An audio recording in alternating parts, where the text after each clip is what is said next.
Hey friends, before we dive into tonight's story, did you know that nearly 80% of viewers aren't subscribed? If you're enjoying this content, hit that subscribe button. It really helps keep these long stories coming. Also, for even more police horror stories, check out my new channel. The link's in the description and pinned comment. I'd love it if you stop by and subscribe. I'd love to hear from you. What time is it where you are and which city are you listening from tonight? Now, sit back, relax, and let's get into it. I remember the radio crackle more vividly than anything else. Static spitting through my earpiece like angry ghosts. It was just after midnight when the call came through. Central Dispatch to Unit 14. 1054, missing person report. Caller reports juvenile male, overdue from a solo hike on Forest Road 42. Last seen at 1700 hours. Pickup truck abandoned at mile marker 3, door ajar, keys in ignition. Possible hypothermia risk. Respond. Code 3. I glanced over at Walters, my partner of almost 6 years, and saw that same glint in his eyes. Half dread, half grim determination. We'd handled missing hiker calls before. Usually it was teenagers cutting their campsite trip short, wandering off the beaten path until they got spooked by wildlife or the dark. Every time, we found them shivering in a gully, safe, if miserable. This one felt different.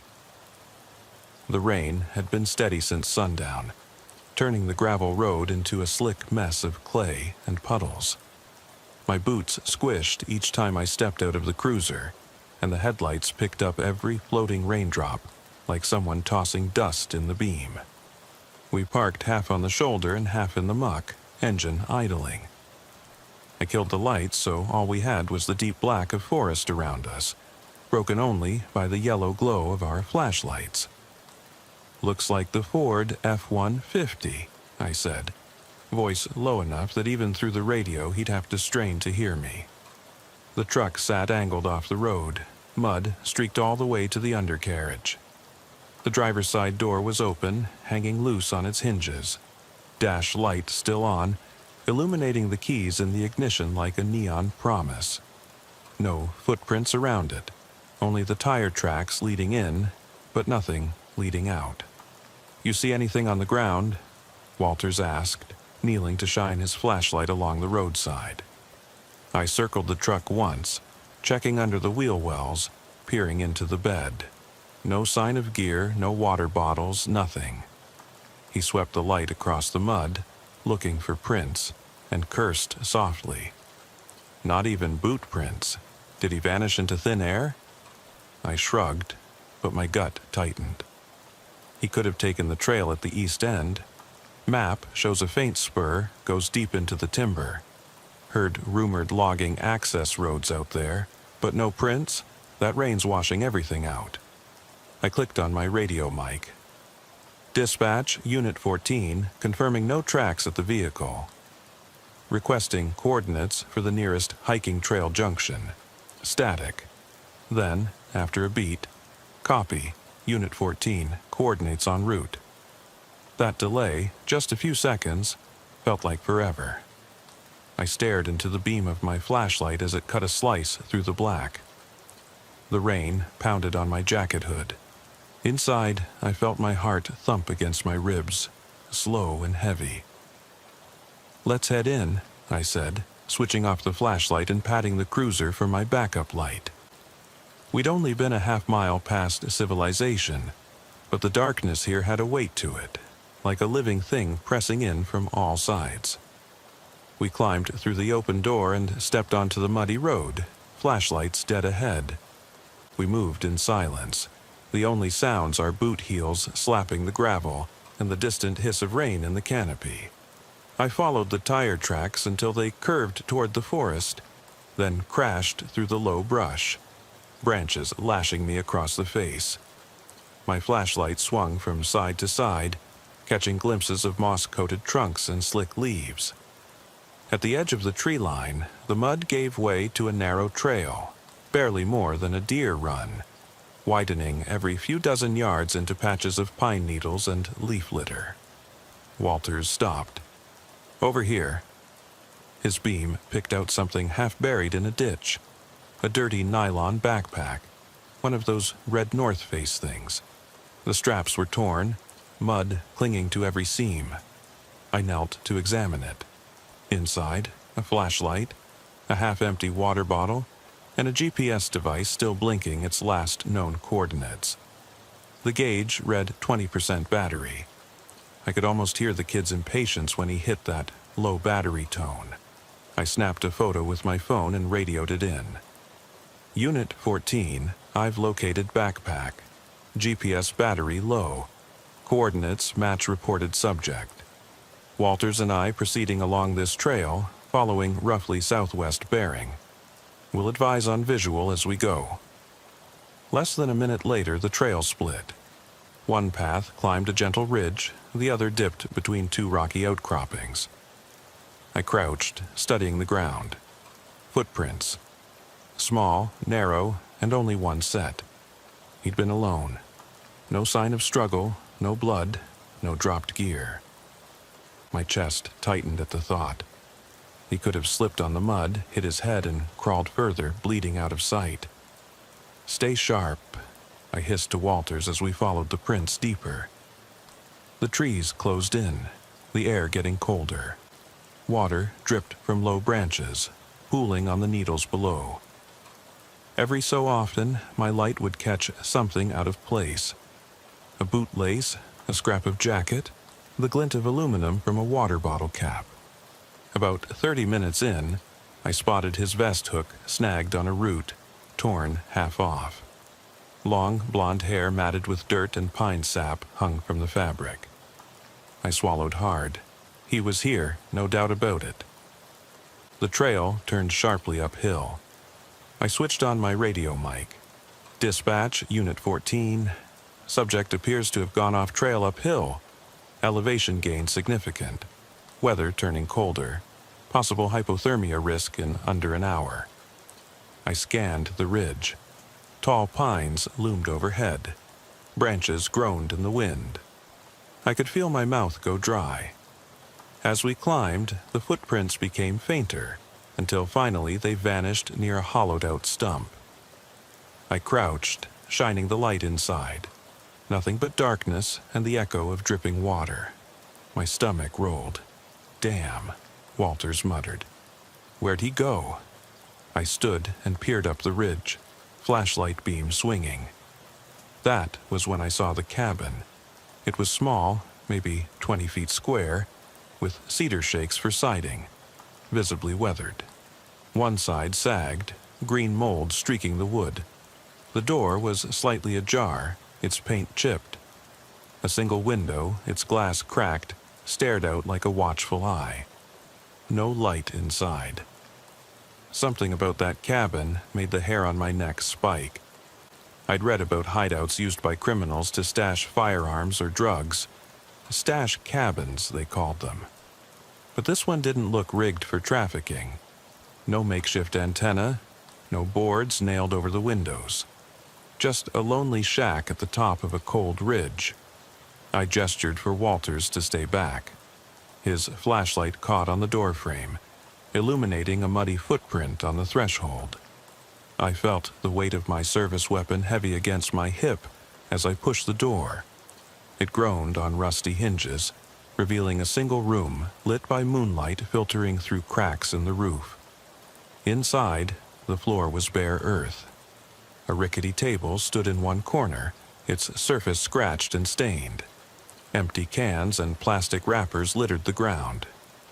Against the far wall, boards had been torn away, creating a jagged gap 2 feet wide. Beyond that, another room, pitch black. "Coverage?" I whispered into the radio. Silence, then static. I clicked it off. Too much interference up here. My breath clouded in front of me. I moved inside, flashlight leading the way. The floor creaked under my weight. I circled the gap and peered through into the next room. Just more dirt floor, more broken wood. But then I saw tracks, bare footprints pressed into the soil, leading toward a third opening in the back. That's when the hairs on my arms stood straight. I signaled Walters. He edged in behind me, gun drawn, light steady. We moved as one, feet soft on the dirt. No sound except the rain pattering through the holes in the roof. Then it happened so fast I couldn't believe it. A shape darted between the two of us, low and quick, slipping through the back opening. I raised my voice. "Freeze!" Idaho State Police. My heart thundered in my chest. The shape vanished into the darkness beyond. I chased after it, stumbling through the gap.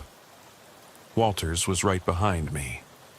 We emerged into a narrow corridor between two cabins. This one and another joined at a 30-degree angle. The ground was uneven, littered with fallen beams. My light caught on something shiny near my foot, a blood smear, bright red against the mud. I swallowed. "He's hurt." No answer. I didn't need one. I followed the smear around the corner, then froze. There he was, Adam Lawson, face pale, eyes wide, crouched against the far wall, clutching his arm, the fabric soaked through with dark red. He looked at me, terror-stricken. For a moment, I saw a scared kid, maybe 14 or 15, hair matted, skin slick with rain and sweat. Then he tried to crawl away. I stepped forward and sheathed my gun, reaching for my radio. "Medic, Unit 14, shots fired, suspect down, possible juvenile male with gunshot wound to torso. Coordinates now." Adam's eyes locked on mine. He choked a sob, clutching his arm so tight I could see pale bone under torn shirt. Shaking, I dropped to one knee beside him, pulling my jacket open to use as a makeshift tourniquet. "Hey, kid, stay with me, okay? You're gonna be okay." My voice sounded hollow even to me. I ripped off a strip of cloth and wound it above the wound. He whimpered as I tied it. Sirens wailed in the distance, growing louder. Rain hammered above us. I placed my hand on his shoulder. "Help's here. Hang on." He nodded once, tears tracing mud on his cheeks. Then he closed his eyes. I unholstered my gun again, scanning the corridor. No other movement. I stood, rain soaking through my gear, and looked down at him. Sirens pulled closer. In that moment, I felt the full weight of everything. Fear, relief, the sick knowledge of how close life and death can be on a cold, deserted ridge in Idaho. And I knew that none of us would ever walk away from that night unchanged.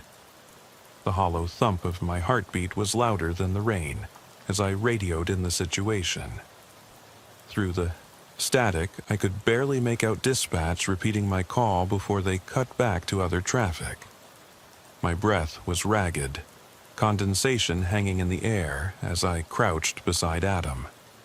The numbness in my fingers was setting in already, cold, wet, and shaking. But I pressed on the makeshift tourniquet until the bleeding slowed to a dark, oozing trickle. "Adam, can you tell me your name?" I asked quietly, voice barely above the rain's roar. His eyes flickered open. Adam Lawson," he stammered, each word a struggle. I nodded, trying to keep my own voice steady. "That's right, you're safe now. Just hang tight." Sirens rounded the bend. Walters had marked our location, and within moments a pair of EMTs splashed into the corridor, their yellow slickers shining in my flashlight beam. They dropped to their knees beside me, peeling back my improvised bandage. "He's going into shock," one muttered, eyes trained on the wound. Instantly, they worked with practiced efficiency. Fourth line, pressure dressing, vitals. I stood back, rain dripping from my hair, and watched as they loaded him onto a stretcher. "Can you walk him out, Deputy?" the lead medic asked. "I'll clear the path," I said, hefting my radio to my shoulder. The corridor creaked under our weight as we moved back toward the doorway we'd entered. Walters fell in beside me, his flashlight carving a path through the gloom. Each step echoed on the wooden floorboards, cracked, rotten, and I kept scanning for any sign of the kid who'd shot Adam. There were still blood spatters on the walls, small smears that spoke of frantic movement. I pressed on my belt mic, Unit 14 en route to evac. No other suspects in sight, but evidence of a second person here. Recommend K9 unit on scene for a full sweep. A distant bark answered me, either my imagination or the early approach of a police dog. My teeth chattered as we climbed back through the gap into the main cabin. Walters held the door for the EMTs as I took point. Flashlight grazing broken furniture, spilled cans of beans, a child's toy truck lying half buried in the dirt. Nothing felt staged. This was a living place once. Now only memory and blood remained. Outside, the rain had slackened to a steady drizzle. I led the way down the muddy slope as the medics carried Adam toward the rig parked beside the abandoned Ford.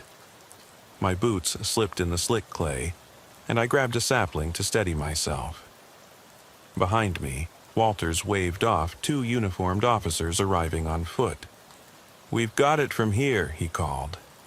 I saw them nod and fan out into the trees, axes and high-powered lights at the ready. Adam's eyes opened again as the EMTs loaded him. "Deputy," he whispered, voice weak. I knelt beside him. "You're going to be okay, son. Help's here." He tried a faint smile before his eyes fluttered shut again. I climbed into the front seat of the ambulance and watched as they strapped him down, the medic cutting away his jacket to get a better line on the wound. My radio crackled. "Unit 14, K9 unit deployed, thermal imaging team en route. Any sign of the shooter?" I rubbed my eyes, exhaustion pressing in. "Negative. Tracks go cold at the cabin. All exits checked. We'll need air support once this stops raining." "Copy that. ETA for chopper is 20 minutes. 20 minutes? That felt like an eternity in this hellhole of mud and memory. I stepped out of the rig and pulled my hood low, rain dripping off the brim. Up on the ridge, the rest of our team, 2 uniformed officers, a K9 handler, a medic on standby, formed a semicircle around the dark tree line. We moved without a word, boots sinking in the mud. The dog, a German shepherd named Rex, nosed the ground, tail low, ears pricked. I followed Rex as he traced the faintest scent, weaving between trees. The beam of my flashlight caught on something up ahead, a scrap of red fabric caught on a low branch. Adam's jacket. I signaled the handler, who clipped the leash to Rex's collar. The dog tightened his muscles and bounded through the undergrowth. We followed the handler's shout, "This way!" Rex pawed at a patch of churned earth, nose buried in the mud. Suddenly, he lunged forward, barking, and we converged on a shallow depression under a fallen log. There, half buried in wet leaves, lay the shooter's pistol. Small caliber, likely a .22. I picked it up carefully by the grip, noting the mud smeared across the barrel. "Got you," I breathed, flipping it to check the serial. While Walters called in the find, I vaulted the log to check the area beyond. The forest floor sloped sharply, leading to a narrow ravine still choked with underbrush. I squeezed through a tangle of alder branches and found fresh prints leading down into the gully. They were feet. No shoes. Bare prints tracking deeper. I swallowed hard. Whoever this was, they'd ducked into waterlogged ground where no tracks could remain. A flash of movement caught my eye, a dark shape slipping into the water's edge. "Over there!" I yelled. The officers fanned out, guns raised. I sprinted toward the sound, branches whipping my face, heart hammering. By the time I burst into the clearing, the shape was gone. Only ripples stained the reflection of moonlight on the water. "Searchlight!" I barked into my radio. Within seconds, uniformed officers trained a high-powered beam across the ravine. The glaring light swept up to the opposite bank and froze on a hunched form, crouching behind a boulder, face shadowed under a soaked hood. The figure rose slowly, arms raised. "Stay right there!" Walters shouted, leveling his weapon. I skidded to a halt beside him, flashlight and pistol trained on the suspect. My pulse pounded so fiercely I could feel it in my jaw. The shape stepped into the light, wet hair plastered to their face, eyes wild. But it wasn't Adam, it was Adam's mother. Silence slammed into us harder than the gunshots had. She stared at me, tears mixing with rain, lips trembling. Then she spoke, voice raw. I followed my boy. I had to know. I glanced at Walters, confusion and dread in his eyes. "Ma'am, get down!" But before I could finish, she fell to her knees, hands clasped at her chest. "He's not here. He's gone." Her head drooped, and she collapsed face first into the mud. I caught her before her forehead hit a rock. Her heartbeat was faint, trembling. "Medic!" I yelled, dropping to my knees beside her. The EMTs were already sprinting across the ridge. I pressed my hand to her back, trying to clear her airway as they knelt beside her. She coughed and blinked up at me, glazed eyes searching mine. "Where is he?" she whispered. I met her gaze and felt a chill slide down my spine. I had no answer, only the echo of wet footprints trailing into darkness, and the knowledge that somewhere out there, under the dripping pines, the real truth of that night was still waiting, hidden by shadows and rain. And no matter how many bodies we pulled from the mud, how many footprints we found, that truth would haunt us long after the thunder stopped. The thunder rolled in the distance, as the medic applied pressure to Mrs. Lawson's back, her inhalations ragged but steady. I remained crouched beside her, one hand on her shoulder, the other gripping my flashlight. Around us, the beams of officers' flashlights probed the dripping undergrowth. Every shadow felt alive, every stifled rustle a potential threat.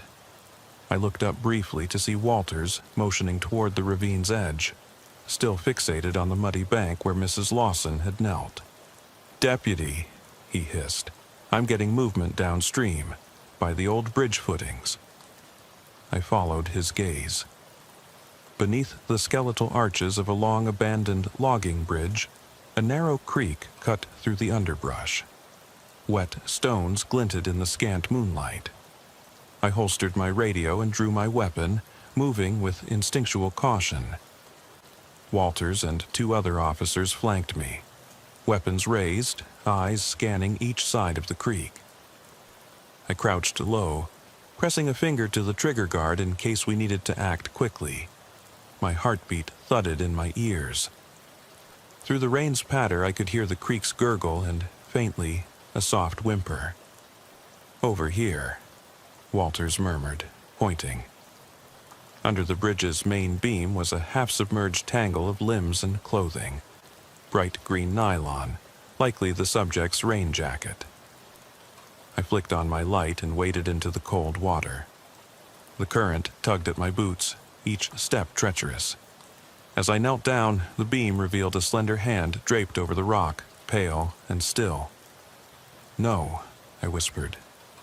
I reached forward slowly, checking for a pulse. None.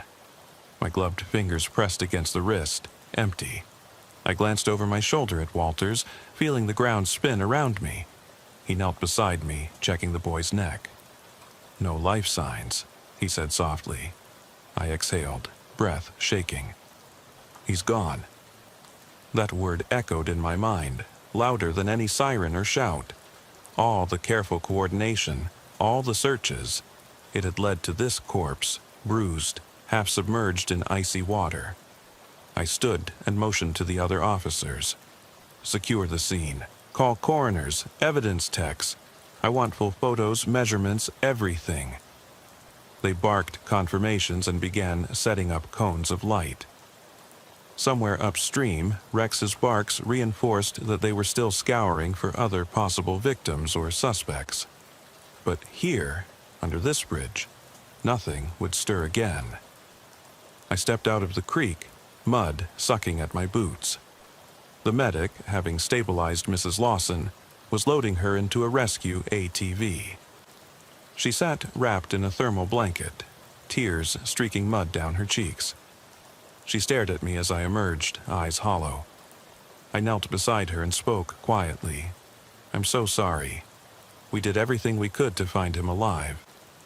She nodded once, barely.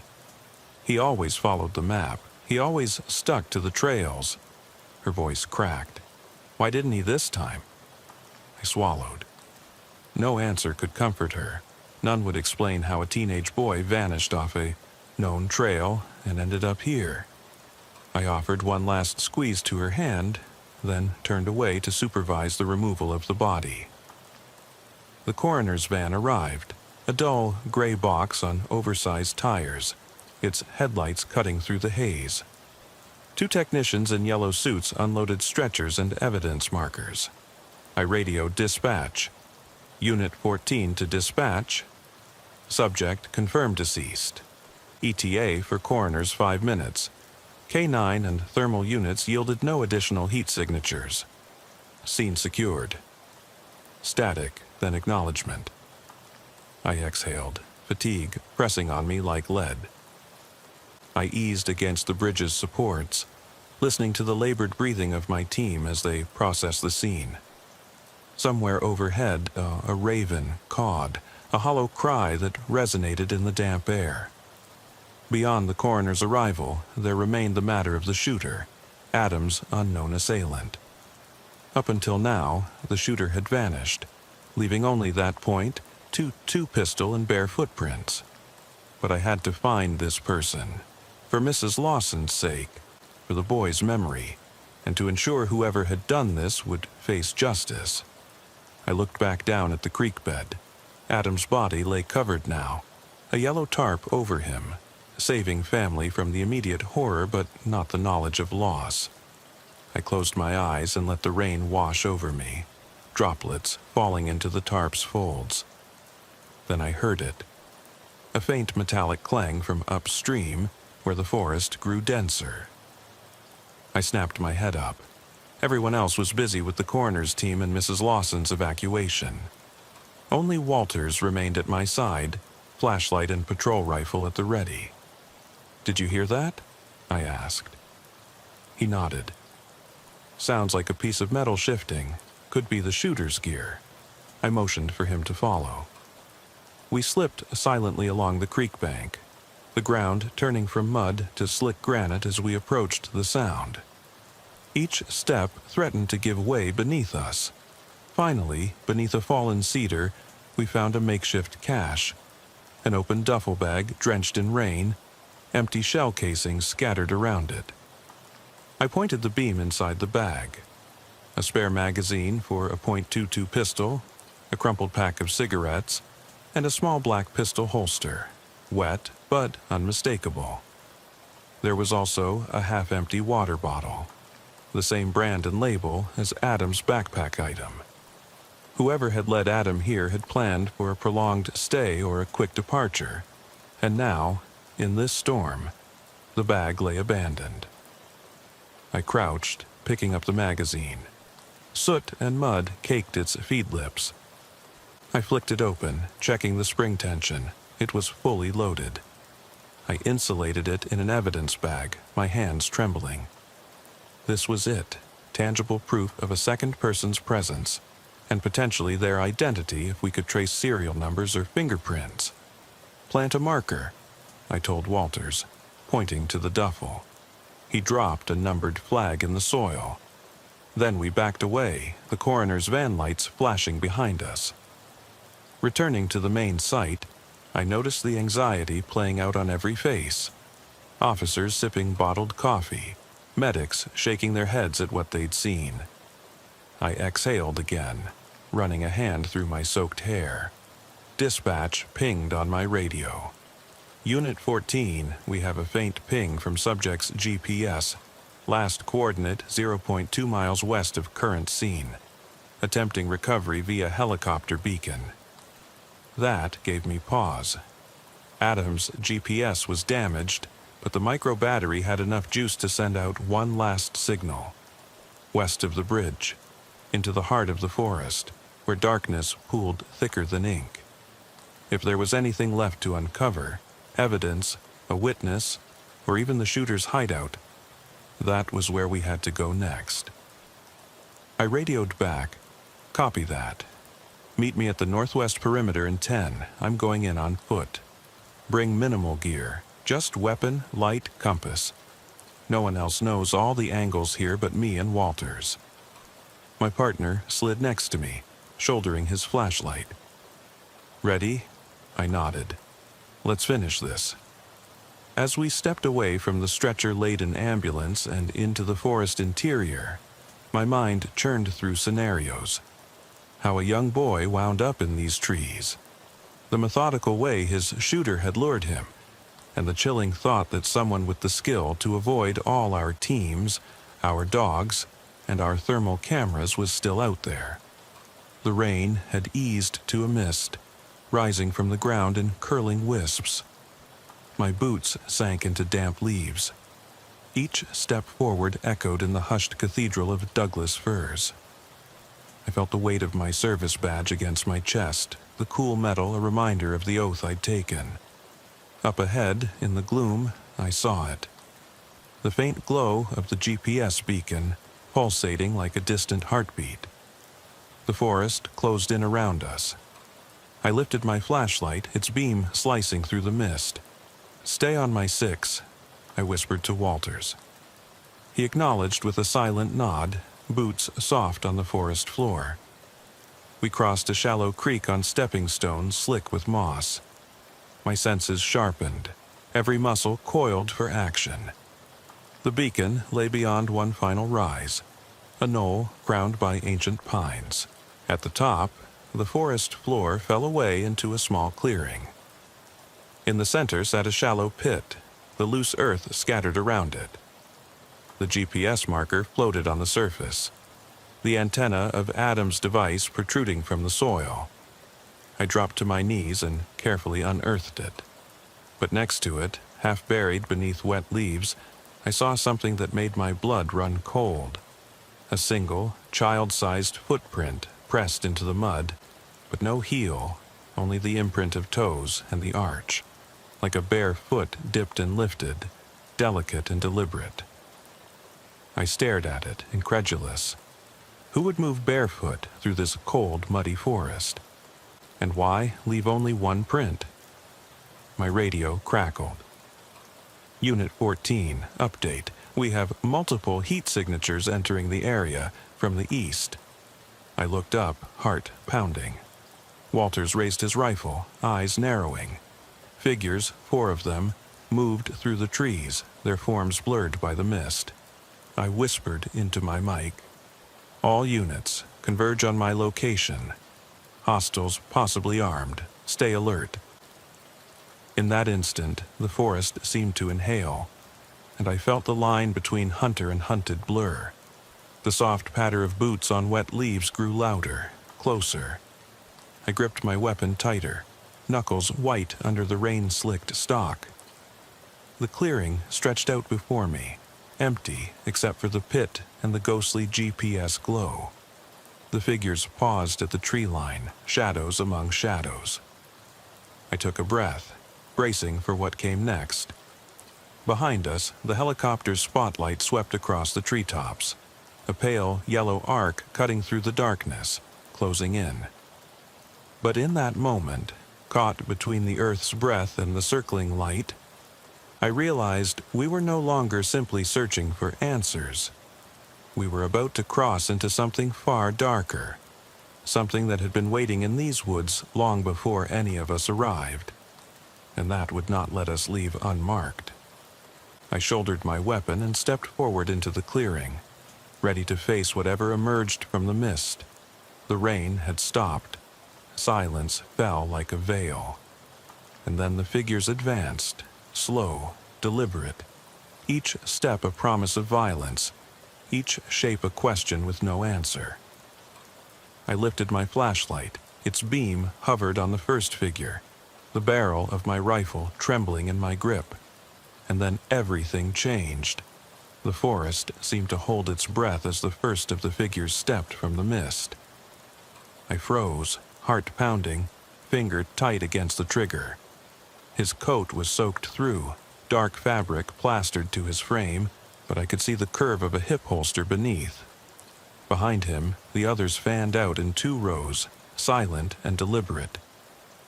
"Idaho State Police," I called, voice low and steady, every muscle coiled. "Hands where I can see them." The man in front paused, his hood slipping back to reveal a pale face framed in dark curls.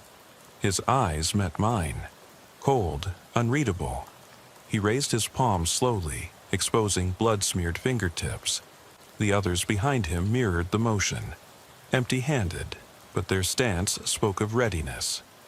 Walters edged to my side, rifle trained on the lead figure. The rain had finally stopped, leaving droplets on leaves like glass beads. Each breath came out in visible puffs, and I could feel every raindrop on my neck, every shard of mud in my boots. "Why did you do it?" I demanded, voice echoing in the clearing. The man's lips curved into something like a smile. "You never asked the right question, Deputy." His voice was quiet, almost gentle, but carried unmistakable threat. I felt a chill. "What question?" He shrugged, stepping forward. The others remained at the tree line, rifles low but ready. I could see them now, tall, lean, clad in dark gear, faces obscured. It wasn't Adam's mother or some desperate parent. This was something else, something organized. "Why him?" the lead man repeated. "Why bring him here to watch him die?" He lifted a hand to his temple, fingertips brushing mud-streaked hair. "You never wondered why a boy, left alone on a known trail, would end up shot in the ribs and dumped under a bridge?" My grip on the rifle tightened. "Because someone wanted to hide the truth." He nodded. "Exactly." His gaze flicked to the pit where Adam's body had been, then to the GPS buried in the mud. "You followed the breadcrumbs, flashlight, footprints, bag, but you never saw the trap until it snapped." I swallowed hard. "What trap?" He smiled then, fully, revealing teeth stained brown. "Did you really think this was random, that someone grabbed him to kill him because they felt like it?" He stepped closer, each footfall silent on the wet leaves. Number he was bait. I frowned, heart hammering. Bait for what? He paused at the edge of the clearing, staring upward at the circling helicopter beam before returning his focus to me. "To keep you busy," rage flared in my chest. "Busy how?" He let the question hang as the others crept in behind him, forming a semicircle with me at the center. Walters stood rock-still beside me, eyes darting between the figures and me. "Busy," the lead man repeated, while someone else moved in. He gestured with a tilt of his head. Beyond the tree line, half hidden in shadow, I caught sight of another horror. A second yellow tarp, identical to the one covering Adam's body, flapping in the breeze. My stomach dropped. "Another body." He nodded. "They didn't plan on you finding him." I turned, shining my flashlight toward the tarp. Under the wavering beam, I saw the shape of a body, smaller, slumped at an odd angle, and there, too, a single bare footprint beside it. Only one. My jaw went dry. "Who are you?" He chuckled, a sound like water dripping in a cavern. "We are the ones left unseen. We are the stories that vanish before dawn. And now that you've found us, Deputy, you're part of the story, too." He took a deliberate step forward, and I felt the air thicken as if the trees themselves were leaning in. But you still haven't earned your final answer, he said softly. It requires understanding what you truly sought tonight. I swallowed, voice tight. I came for a missing boy. I came to save him. He cocked his head. And you almost did. Too close, in fact. But saving him would have exposed more than just a trap. His gaze slid to Walters, then back to me. Did you notice how every step you took led right to us? Every clue you uncovered, every footprint, every piece of gear, placed there deliberately to draw you deeper. You were the one missing, Deputy, and we were your hunters. I felt a cold sweat break across my back. The realization crashed over me. All those signs weren't breadcrumbs toward rescue.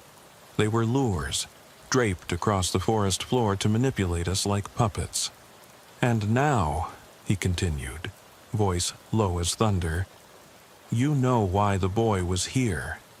Not because someone cared for him, but because someone needed you here, staring at bodies in the rain, distracted from what happened beyond your sight. My mind raced. Beyond the clearing, under the helicopter light, across the ridge we'd traversed. What had we missed? What other horror had slipped away while we chased shadows? He stepped aside, motioning elegantly. Look, you'll see it soon enough. I raised my flashlight toward the second body. The beam carved a path through the darkness, illuminating the yellow tarp, the damp ground, the single barefoot print. Walters knelt, lifting the edge of the tarp with gloved fingers. I stared as he pulled it back, revealing a small form huddled against the roots of an ancient pine. My breath caught. It wasn't a third teenager, it was a child, no older than 9, eyes closed, body curled in the fetal position, jacket torn. His face was turned upward, eyes blank. I staggered back. Jesus Christ. The lead man lowered his hood, revealing a face I recognized not from any wanted poster, but from a photograph pinned inside the station bulletin board. A missing vagrant child, disappeared from a roadside campsite 5 years ago. He met my gaze. You were looking for Adam. You never thought to ask who we were waiting for. I ground out a curse. Why him? He knelt beside the child, brushing a lock of hair from his forehead. Because he still hadn't found peace. And neither will you, until you leave here with the knowledge of what truly happened on Forest Road 42. I felt fury welling inside me, hot and suffocating.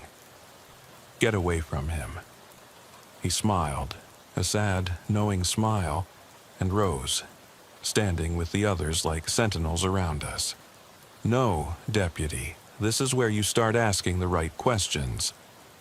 Behind me, the helicopter's spotlight swung across the clearing, catching the lead man's face in a stark, white glare. For a moment, his eyes flicked toward the light, and I saw them. Hollow, ancient, weary beyond human measure. Then the beam slashed away, the mist swallowing the forest again. The final figure stepped forward, the only one without a coat. A woman, slender, hair pinned back, face streaked with tears and soil. Her gaze leveled on me. Tell them, she said, her voice barely above a whisper. He looked to her, then back to me.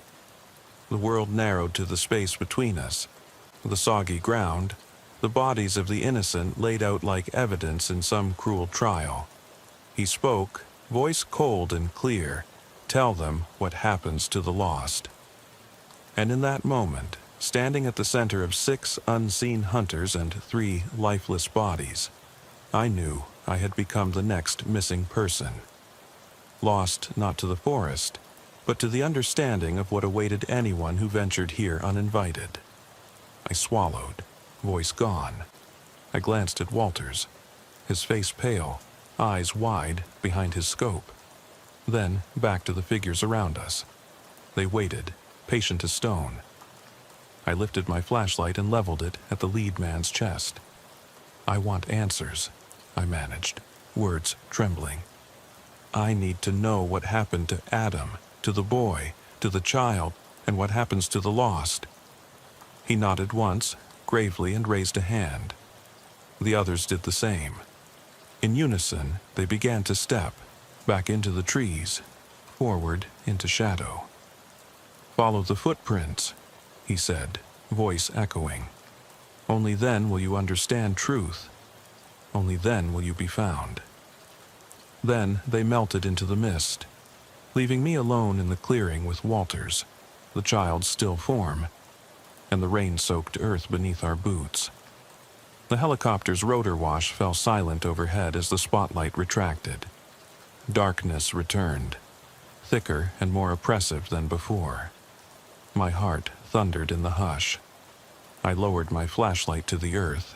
There, etched in mud, the single barefoot print pointing away from the clearing, deeper into the forest. I turned to Walters, voice raw. "We follow them." He nodded, shouldering his rifle. I lifted my badge, pressed it to my lips, and whispered into the mist. "Idaho State Police. We're coming." With that vow, we stepped forward together, into the darkness, into the unknown. Hunters now turned hunters, bound by a promise that none of us would remain lost. The trees closed in around us as Walters and I pressed deeper into the forest, following that single barefoot imprint into the wet loam. The mist hung low, draping everything in ghostly gray, and every branch dripped like bleeding veins above our heads. My flashlight's beam danced over moss-covered roots, rotten stumps, and low ferns slick with rainwater. I could feel my uniform sticking to my skin, cold and clammy, every muscle tense. Behind us, the distant thump of the helicopter's rotor grew faint. Its searchlight shifted elsewhere, abandoning us to the hush of the woods. My radio lay dead in my hand, static swallowed whole by the dense canopy. We were truly alone now, cut off from backup, following a path that had been laid out by forces that watched us to the very end. I crouched as the footprint led up to a fallen spruce trunk, half buried in leaves. It lay on a slight incline, its root mass tangled and slick. The print stopped at the base of the trunk. I knelt and ran my gloved finger along the toe marks impressed in mud. The arch of the foot was delicate, almost inhuman in its lightness. No heel, just a pressure that lifted, as if whoever left it had hovered. I exchanged a haunted look with Walters. "It's like they're walking on air," I whispered. He didn't answer, only exhaled through clenched teeth and motioned upward. The trunk formed a natural bridge over a narrow gully, 8 feet across and nearly 30 feet deep, its sides slick roots and dripping ferns. Above, half a dozen broken beams jutted from the stump, remnants of some old logging platform. I swallowed hard. "We cross here," I said, voice tight. "We stay low and quiet, and we keep our eyes open for movement." I swung my light upward, illuminating the rotten beams. Something scuttled above, a thin silhouette weaving between the timbers. I jerked the beam with me, a figure crouched 20 feet above, perched on the broken wood like a crow. Pale skin gleamed where rain hadn't soaked in, and dark eyes reflected my flashlight like twin mirrors. The figure turned, revealing the outline of a child's body, too slight to be Adam. It leapt silently from beam to beam, landing at the far side and disappearing into the darkness beyond. "Did you see that?" I hissed. Walters pressed in beside me. "Yeah, there's more than one of them, maybe a dozen." My heart pounded. We couldn't risk a firefight up there, too many hiding places. We needed ground-level contact. I scanned below. The gully's far side sloped toward a shallow creek-fed pond, its surface mottled by raindrops. A faint path of crushed vegetation led around the bank toward a thicket of willows. "Let's flank right," I said, rising slowly. "Stay close to the trunk. We circle and cut them off at the pond." We moved like shadows, boots soft against leaf mold, rifles raised. The forest seemed to exhale as we passed, branches swaying without wind. My senses screamed, eyes straining for any sign of motion, ears cupping every drip, every rustle. At the pond's edge, the water lay dark and still, reflecting the outlines of the willows. No footprints here, only the single barefoot mark on the muddy bank. I paused. The print pointed toward a narrow tunnel of bent willow branches, an archway into a natural corridor. I felt a pull, like a current dragging me forward. Walters signaled, and we edged into the willow corridor, flashlights grazing the bark. Shadows flickered at the periphery. Suddenly, a soft laugh, childlike, distant, mournful, drifted through the stems. I stopped breathing. Walters squeezed my shoulder. I nodded, and we pressed on. The corridor opened into a circular clearing 30 feet across, ringed by willows. At its center stood a crude stone altar, a flat slab of granite smeared with mud and blood. On it lay 3 small objects arranged in a triangle. Adam's GPS unit, the mother's locket we'd bagged from the creek bank, and a single battered police badge, our own. I swallowed, throat tight. The badge gleamed in my beam, the serial number still legible. Someone had taken it from me, likely during the shooting at the cabin, and deliberately placed it here. This was a message. A soft footstep behind me made me whirl around. Walters stood leveled on me, eyes wide. Then I saw them. At the edge of the clearing, 6 figures, the same ones who'd confronted us, stood motionless in the gloom, watching. Each held something in their hands. Scraps of our gear, bits of Adam's clothing, trinkets from the scene. They formed a silent circle, separated from us by 10 yards. My mouth went dry. I raised my flashlight and rifle, leveling them at the nearest figure. A woman with soil-blackened hair and tear-streaked face. She tilted her head curiously. "They're tokens," Walters murmured. "They're marking every victim, every moment like trophies." I swallowed. "Why show them to us?" I demanded, voice echoing. "What do you want?" The woman stepped forward into the clearing, each foot bare and silent. She crouched by the altar and picked up the GPS unit, turning it over. The rain-blurred face of the device reflected in her dark eyes. She opened my old badge case and let the badge dangle from her fingers. "Witness," she whispered. "Your witness." I felt the blood rush in my ears. "I don't understand." She glanced up. "But you will. Tonight, you bear witness to what happens when the missing are found, and what happens to those who find them." She tossed the badge into the center of the altar, then straightened. The other figures each laid their item on the stone slab. A torn shirt, a cracked flashlight lens, a matted clump of hair. They left with the same silent grace, circling the clearing as they withdrew into the mist until only the altar remained beneath the dripping willows. I exhaled, lowering my light. Walters joined me at the altar's edge. "What do we do now?" he asked, voice hushed. I stared at the stone slab, at our tokens mingled with ours and Adam's. We take this back. We catalog everything. We report it all." My voice grew firmer. "And we tell the world what we found here, no matter how unbelievable." Walters nodded, relief and horror warring on his face. We each picked up a piece. I retrieved my badge, turning its cold metal over in my palm. He held the GPS, its blinking light like a fading heartbeat. "Let's go," I said, "before they decide to show us something worse." We backed out slowly, staying alert for movement among the willows. The forest closed in behind us, swallowing the corridor and the clearing whole. As we emerged onto the ridge trail, the first pale light of dawn brushed the treetops, painting the mist in silver. The rain had stopped entirely. The world felt unreal.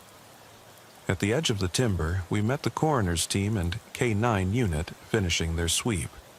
I handed my badge, GPS, and badge case to the lead investigator, giving a terse report. He listened, eyes widening as he absorbed the details. Behind him, other officers discovered the edge of the altar, stone slabs half covered in moss. They called for crime scene techs to grid the area. Walters and I slipped to the cruiser, collapsing into the front seats. I exhaled for the first time in hours, exhaustion washing over me. Walters leaned his head back, breathing deeply. I looked at my reflection in the windshield. Eyes bloodshot, face streaked with mud, uniform soaked. But in my right hand, I clenched my service badge, the nameplate still intact. I pressed my thumb against my rank. "We're still here," I said softly, more to convince myself than him. "We survived." He nodded. "Barely, but we have a story to tell." I started the engine. As we drove back down Forest Road 42, the sun broke through the clouds, shafts of light piercing the mist. The ravine, the pond, the cabin, all lay behind us, secrets of the night. Ahead was the station, paperwork, and adversaries who would doubt every word. But I held my badge firmly, and in my mind I could still feel the cool grip of the altar's edge, the weight of those tokens, and the quiet promise of those unseen hunters. We didn't speak for the first 10 miles. The cruiser's tires hissed on the wet pavement as dawn bled into the sky, streaking the horizon with bruised purple and pale gold. Walters stared out the window, jaw clenched, hands still gripping the wheel long after the turn. I watched my own reflection in the glass, eyes rimmed with fatigue, uniform crusted in mud. The badge I'd reclaimed weighed like iron against my chest. Behind us, Forest Road 42 snaked back toward town, each curve a reminder of where we'd been, through the cabin, the ravine, the willow corridor, the altar beneath the pines. Every step had been laid out by those invisible hunters, every clue a lure.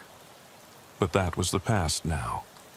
Ahead lay the station, the paperwork, the disbelieving faces of higher-ups who would call it a fabricated story or overactive imagination. "Do you think they'll believe us?" I finally asked, voice rough. Walters didn't answer immediately. He set the cruiser's wipers to a slow, intermittent sweep and met my gaze in the rearview mirror. "They'll have to," he said, quiet but firm. "We've got physical evidence. The bodies, the pistol, the bag, the badge, the altar site. CSI will grid the clearing, photograph everything. We'll turn over the prints and mud samples. Even if they don't believe the Guardians, they can't deny the scene." I nodded, swallowing hard. Still, invisible cult hunters doesn't exactly fit in a chain of command briefing. He managed a half smile. "Maybe we call it a vigilante group, or a serial killer's twisted ritual ground. We leave out the part about barefoot footprints that hover." I laughed, low and hollow. "Right, keep it plausible." Then I grew serious.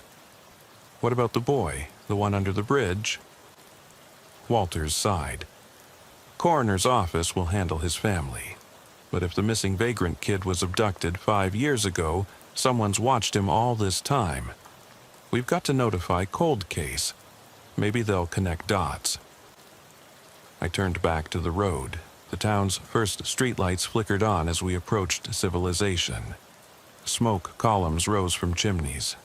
A lone jogger passed, oblivious to the night's horrors. It felt surreal, like we'd invaded a fairy tale only to find a nightmare at its heart. When we pulled into the station's parking lot, lights still flashing, officers were already unloading stretchers and evidence markers from the woods. I killed the engine and reached for the door handle, but paused when a young patrol officer hurried over. badge gleaming, eyes wide. "Deputy Hughes, sir, there's an emergency call. Someone reported something moving inside the old mill district. They said they saw lights, heard screams."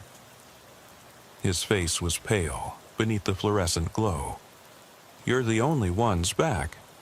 You up for one more?" Walters and I exchanged a look. The old mill lay on the far side of town, deserted for decades, rumored haunted. The call could be a prank or something else. But after everything tonight, even a prank felt like a promise of more.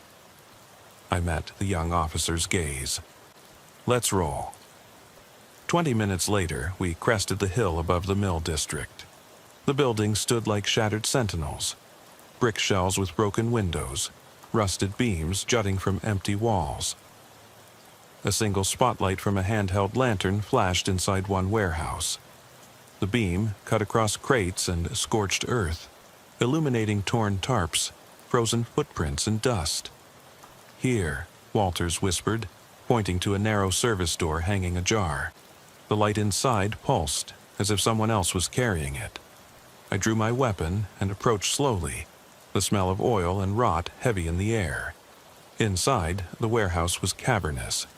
Support beams ribbed across the ceiling, crates stacked haphazardly in every corner. The lantern beam settled on the far wall, revealing a new altar. 3 stones arranged in a circle, each marked with symbols that echoed the willow clearing. Triangles, circles, single dots. On the stones lay our tokens, my service badge, Walters's patrol cap, the mother's locket, and even the boy's torn jacket. My breath caught. How did they get here? Before Walters could answer, the lantern clicked off. The beam died, plunging the room into darkness so complete it felt solid. Then, barely audible, a soft, childlike voice. "You brought the story back." I raised my flashlight, its beam flickering as if reluctant to reveal the truth. On the far side, a figure stood in silhouette. A small child, barefoot, face hidden beneath damp curls. Behind him, 6 more figures emerged from the shadows, circling the altar in a slow, deliberate ballet. I recognized their stances, the same 6 guardians from the woods, stepping as one, silent as grief. My grip tightened. "This is unbelievable." Walters swallowed, voice low. "It's not over." I took a step forward. "Why here?" The lead figure, no longer the man from the clearing, but something changed, more ancient, spoke, voice echoing in the cavernous space. Stories must be carried beyond the trees. He stepped aside, revealing another child's form kneeling by the altar. A girl, no older than 7, eyes luminous in the beam. She looked up at me, lips parting in a sad smile. "I waited for you." My chest tightened. "You, how many are there?" The guardians raised their hands, and from the darkness more figures emerged. Children, teens, even adults, their faces gaunt, eyes hollow. They took their places around the altar, tokens laid before them, souvenirs of lost lives. A chill swept through me. "You collect them." The ancient figure nodded. "We gather the missing, weave their stories into the dark. We are the wraiths of the forgotten, the witnesses to unclaimed sorrow. When someone finds a story, it must live again." I realized then that the rituals, the footprints, the altars, the tokens, were not traps to kill, but to summon us, to bear witness. Each scene was a chapter, each body a testament. We had followed the narrative, word by word, until we stood at the finale. I raised my voice. "What happens now?" The wraith stepped closer, so near I could see the water droplets on his skin, the sorrow etched in his eyes.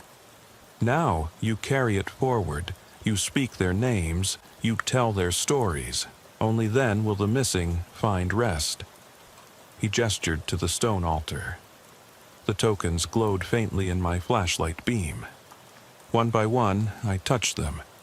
My badge, Walters's cap, the locket, the torn jacket, feeling the weight of every lost life. Then I looked at the children kneeling there, children who never made it home, waiting in twilight for someone to remember. I swallowed hard. "I promise," I said quietly. "I will tell the world." The guardians bowed their heads, and the children's forms blurred at the edges, as if dissolving into mist. One by one, they drifted backward, merging with the shadows. The lantern lights flickered and vanished. Silence enveloped the warehouse. The only sound was our breathing, echoing off the cracked walls. Outside, the night wind whispered through broken rafters, carrying the faintest melody. Childlike laughter, distant and sorrowful. Walters placed a hand on my shoulder. "You ready?" I nodded, voice thick. "Let's go." We turned to leave, stepping over the altar. Tokens left behind like a message etched in stone. At the door, I paused and looked back. The dark corridor beyond seemed to pulse with unseen life, as if the warehouse itself breathed. "Goodbye," I whispered. Outside, the night had given way to dawn's soft glow. The mill district lay silent, empty of human life but heavy with stories. We returned to the cruiser and drove down the hill in silence, the tokens and altars lingering in our minds. At the station, I filed the report. Multiple ritual altars discovered. Evidence of vigilante or cult activity. Unexplained phenomena recorded. Victim bodies located. Token relics collected. Witness to supernatural assemblage. As I typed, my hand trembled.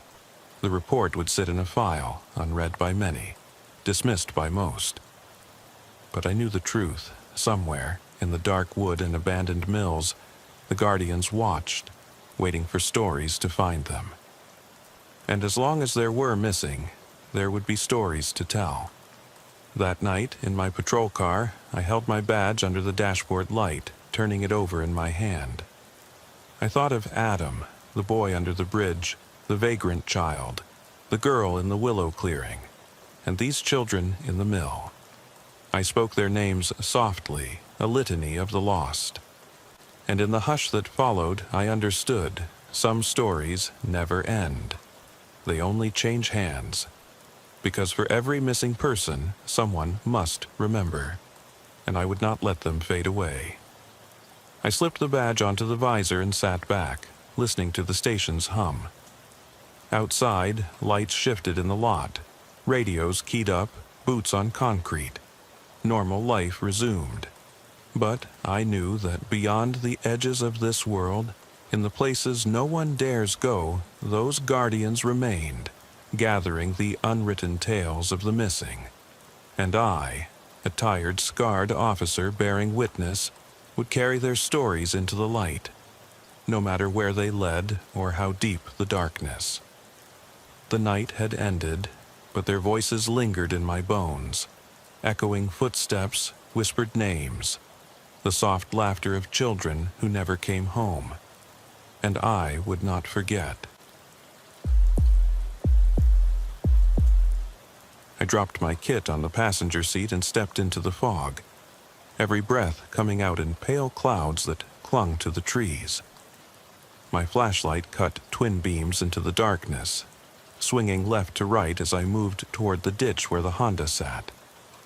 I'd been on the night shift for nearly 8 years now in Cumberland County, Tennessee. Enough time to know that nothing about this felt routine. The radio crackled behind me with dispatch chatter. Unit 4 reports status. I keyed the mic with a thumb that wouldn't stop trembling. Officer Miller en route. Possible missing person, Forest Service Road 17, mile marker 12. The ditch was ankle-deep in mud, the Civic's rear bumper caked and glistening.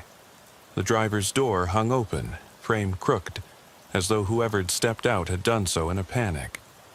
No footprints around the sill, just a slick surface of wet leaves. Inside, water bottles rolled under the seats, caps off, some half full, some empty. I crouched to peer in, heart hammering. Flashlight caught the empty passenger seat, a discarded leather glove, one only. I pressed my back against the metal door and called to my partner, Deputy Alvarez, who was covering the far side of the vehicle. "Check under the car for signs of drag marks. I'm going around back." My boots sank into the mud as I moved. Every step felt louder than the last. Up ahead, the light from Alvarez's flashlight painted trees in stark relief, but beyond her beam was a wall of blackness.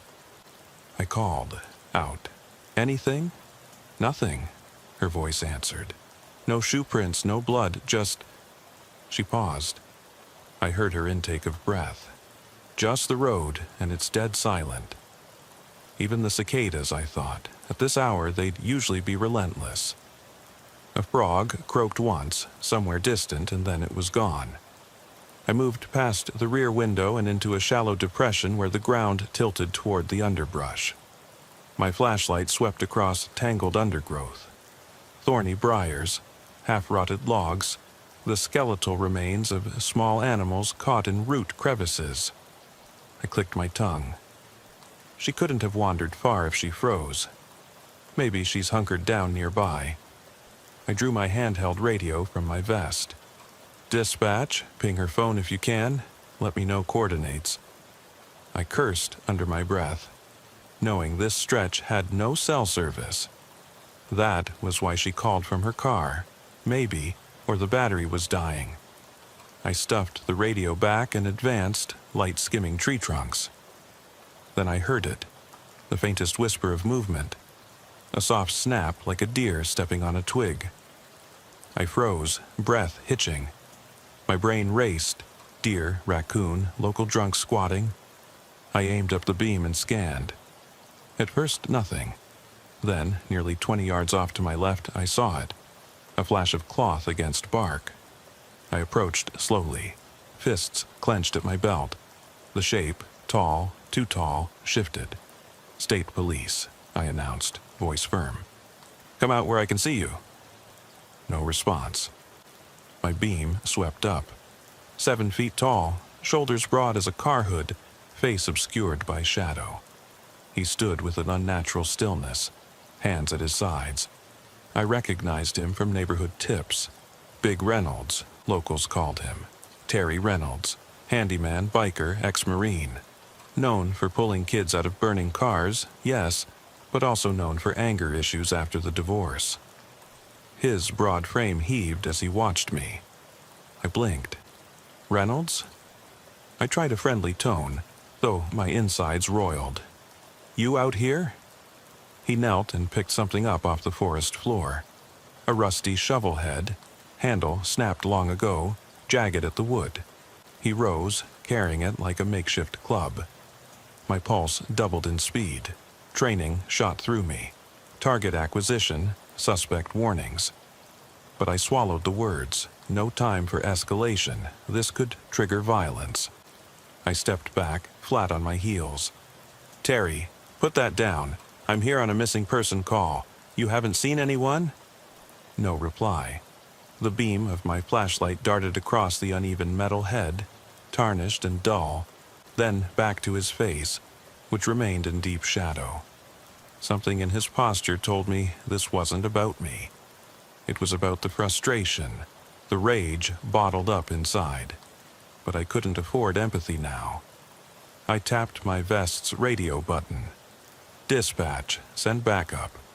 Possible armed subject shovel, 17-12 Forest Road. Need unit on scene ASAP." My words felt hollow in that living tomb of trees. "Terry, I need you to step away and drop that thing." My breath rattled. He took one step forward. I tensed, ready to draw my firearm, but the angle placed me between him and 3 private cabins just beyond the clearing. A stray bullet could kill an innocent. I inhaled sharply, holstering the weapon. "If I have to, I'll use OC," I warned, thumb hovering over the canister. "But I don't want to." His silhouette paused. I saw that one side of his jaw hung lower, twisted like a broken hinge. Under the moonlight, dried blood crusted on his cheek. I realized then that wasn't natural swelling. It was old, cockeyed, grotesque, a new, jagged scar. His lower lip drooped. "He's hurt," I forced the words out. "Hosp?" He pulled his hood over his head and raised the shovel. Moonlight glinted on chipped paint from a patrol cruiser clasped in my belt. It was second nature. I stared at it to steady my nerves. He swung, then, a wide arc aimed at my midsection. The wind whooshed as metal hissed inches from my chest. I ducked left, heart in my throat, and stumbled backward, mud spraying. The beam of my flashlight spun, catching his outline crashing through ferns as he lunged again. Instinct took over. I dropped the radio and wrenched the grip of the OC. The wind was in my favor, I hoped. I aimed at his chest and squeezed. A burst of white mist turned the clearing ghostly. He roared, stepping back as the spray hit. 2-3 seconds of agony as he clawed at his eyes. He dropped the shovel and sank to his knees, coughing. I didn't hesitate. I rushed forward, yanked plastic cuffs from my belt, and snapped them on his wrists behind his back. My fingers shook so badly I almost couldn't click the lock. "Reynolds," I said, voice hollow. He slumped, sweat mixing with tears in his eyes. "I need EMS here, now." I called into my radio, voice uneven. "Possible head injury, trauma, 10 to 50 to suspect bleeding jaw. ETA on medics?" Alvarez's voice crackled back. 2 minutes out, she said, urgent. Her headlights bobbed at the road's edge. I turned Reynolds onto his side to clear his airway. His breaths came shallow, raspy. His eyes rolled back as he blacked out. I pressed my ear to his chest, heartbeat erratic. I drew my radio back, clipped it to my vest. "Dispatch, suspect is unconscious. Maintain medics ETA 2 minutes, missing subject still at large." I crouched beside him, flashlight tracing the scar's ugly curve. I felt bile rise, then flinch as I heard a soft rustle. Beyond the ditch, a crackle of branches. My gun hand hovered on my holster. I tensed to move on the new threat, but felt my legs glued to the ground. My breath caught, mind racing. If Terry Reynolds could hide here, so could whoever we were looking for. Or worse. I pressed the flashlight beam into the woods. My pulse pounded in my ears like a jackhammer. And then I saw her. A flash of jean jacket, tangled hair, pale face pressed against the trunk of a sugar maple 20 yards away. She held a phone in one hand, screen dimmed, fingers still on the call button. Her eyes were wide, terrified, shining back at me. Relief and dread warred in my chest. I'd found her, but where had she been? How long had she been watching? I drew a deep, rattling breath and signaled Alvarez. She crouched next to me, eyes fixed on the figure in the shadows. I clicked my tongue. "She's right there." My voice hardly a whisper. Then louder, "Ma'am, come here. You're safe now." Her mouth quivered, but she took a step down from the tree, boots squelching in the mud, face streaked with tears. I eased my gun back into its holster, sliding my hand to reassure her. "You did right calling us," I said, voice firmer, though my limbs trembled. "It's okay, we'll get you out of here." The forest stood silent except for the distant hum of sirens. I felt the weight of the night press in, the cold mist on my neck, the sick realization that's where terror lived, not in dark legends, but right here on Forest Road 17, where a man's brain tumor almost killed us both, and a missing teen nearly vanished forever. As Alvarez guided her toward the cruiser, I kept my flashlight trained on the fallen shovel and the jagged scar it had inflicted. My heart still thumped so hard I could feel it in my throat. The night was far from over, but for a moment, as the red and blue strobes danced on the misty treetops. I felt we'd bought ourselves some time against the darkness. I trudged back to the cruiser, mud squelching in my boots, and opened the rear door for her. She slid in beside Deputy Alvarez, hands pressed to her chest, eyes glassy. I climbed into the driver's seat, rubbing my temples. The strobe lights pulsed against the fog, turning trees into shifting specters. My radio crackled again, backup arriving in 2 minutes. I glanced at Reynolds, still unconscious on the ground, chest rising and falling slowly. "Get the girl warmed up," I told Alvarez through the window, "and get dispatched to send someone to pick up Reynolds once EMS loads him." Alvarez nodded, voice soft as she spoke to the girl, draping a thermal blanket across her shoulders. I sat in the driver's seat for a moment, hands gripping the wheel, mind racing. The forest behind us felt alive, watching, waiting. There was a weight in my gut that refused to lift, no matter how many calls I'd run or how many crises I'd resolved over the years. Dispatch came back. Unit 4, medics ETA 2 minutes, K9 an additional unit staging at the county line. I exhaled, eyes closing briefly. "Copy that," I replied. "Unit 4 clear, staging for next assignment." The missing girl sat silently, catching her breath. I pulled my phone from my pocket, personal line, flipped it open, thumb hovering above my mother's name. I didn't call. Instead, I locked the phone, slid it back, and unbuckled my vest to wipe the sweat off my back. My uniform was plastered to my skin, stinging at the collar from the OC spray drift. A sudden rap at the driver's window made me snap to attention. I rolled it down. Alvarez leaned in. "She's okay now. Just shook. Wants her phone and her parents notified." I nodded, sighing. "Do it. Tell them she's safe but shaken. Then we'll run her to Rescue 17. I glanced at the girl's pale face. Her lips quivered. She nodded once, then gave Alvarez her phone. Alvarez dialed 911 seconds later, kid's mom's number off speed dial. I listened to Alvarez's muffled words, reassurance, promises. "Mom's on the way," Alvarez said, hanging up. "They'll meet us at the fire station entrance on Highway 144. I keyed the mic. "Dispatch, missing subject location confirmed. Victim stable. Advise command we're extracting to Fire Station 9. Highway 144 static, then copy." I closed the window, leaned back, and stared out at the shimmering mists. Reynolds' shovel lay near the ditch, handle pointing to the sky like a grave marker.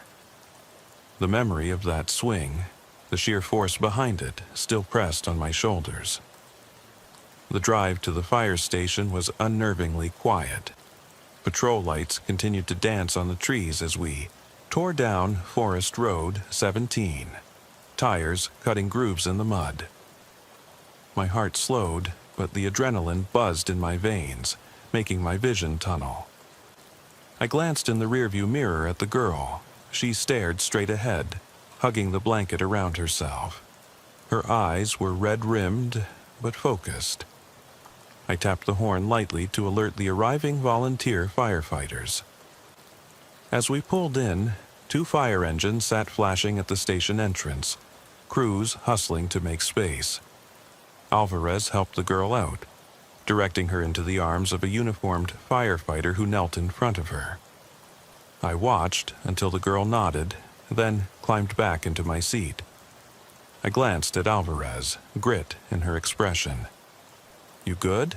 I asked, voice dry. She ran a hand through her hair, stowing her hat in the compartment. "Yeah, she's gonna be fine. Medics checking her vitals now."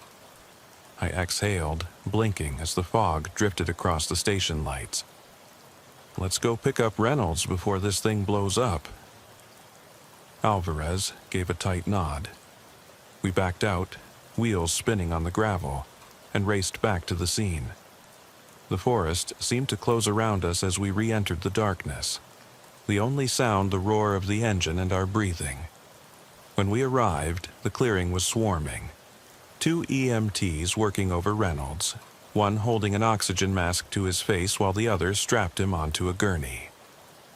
The K9 unit stood by, German Shepherd sniffing at the underbrush, harness taut. A uniformed trooper hovered near the patrol cruiser, flashlight trained on the fallen shovel. "Got him?" I shouted over the engine. The EMT motioned yes, sliding Reynolds onto the stretcher. "Watch the head wound," the medic cautioned.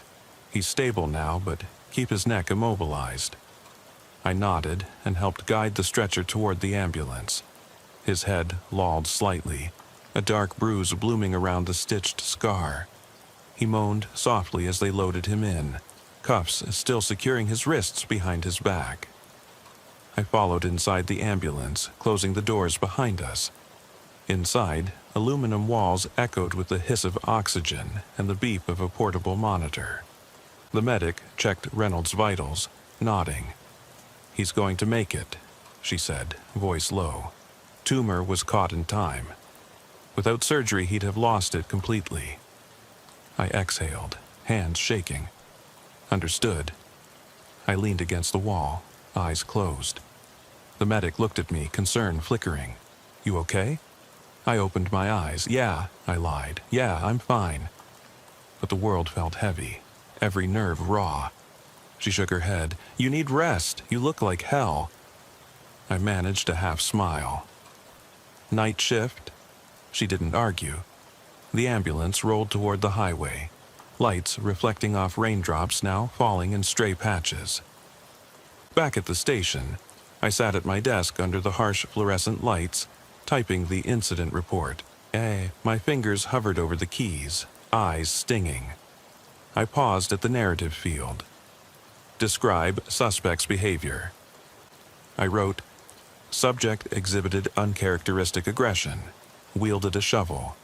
Incorrect infusion of OC indicated acute distress. Then on another line, medics discovered a mass on the left temporal lobe. Defensive aggression likely tumor-related. I saved the draft and leaned back, closing my eyes. The empty coffee cup on the corner of my desk taunted me. I cradled my head in my hands. The memory of Reynolds' eyes, pain, confusion, fear, flashed behind my eyelids. That scarred jaw. My office door opened. Sergeant Wallace stood in the frame, arms crossed. "Miller, report me in 30. How you holding up?" I forced myself upright, smoothing my uniform. "Alive, Sergeant." He gave a curt nod. "Good. Get some sleep. You're on call tomorrow." He turned to leave, then paused. "And Miller, thanks for keeping a level head out there." I watched him go, then exhaled slowly. I shut down my computer, grabbed my coat, and headed for my locker. The station was quiet now, the only sound my boots echoing down the hallway. I flicked the lights off one by one until I reached the lockers. The corridor plunged into shadow, lit only by the red exit sign. I opened my locker, grabbed my gear, and slipped into my coat. My radio clicked in my pocket. I hit the button. Unit 4 clear for shift. Available on call. Silence. I stepped out into the night air through the side door. A low mist curled around the building as the wind stirred. I looked toward Forest Road 17, hidden in darkness beyond the tree line. Somewhere out there, a girl found her way back, and a man's life was saved by a tumor's revelation. But out there, beyond the reach of lights and radios, was a forest that swallowed fear whole. I took a deep breath and turned toward my car. Tomorrow night I knew I'd head back out again. Into the fog, the shadows, the unknown. And I'd keep searching for the ones who got lost, because that's what we do. That's why I became a cop. But tonight, for a moment, I let the silence have me, feeling every second stretch into the next. Feeling the weight of all the calls, the screaming dispatch, the blunt force of a shovel's blade against my ribs. Feeling the thin line between duty and dread. I started the engine, headlights piercing the mist. As I pulled away from the station, I looked in the rearview mirror at the glowing exit sign fading behind me. The road ahead was empty, save for the forest enveloping it like a living thing. And I knew, deep down, I was not alone. I eased the cruiser onto Highway 144 and punched the heater to ward off the chill that seeped through my uniform. Rain had started, fat droplets spattering across the windshield, blurring the orange glow of distant road signs. Deputy Alvarez followed behind in her unit. Sirens off now, but lights still faintly pulsing. I kept one hand on the wheel, the other drumming a restless beat against my leg. The forest road behind us had swallowed our earlier chaos, but the echoes still hummed in my mind.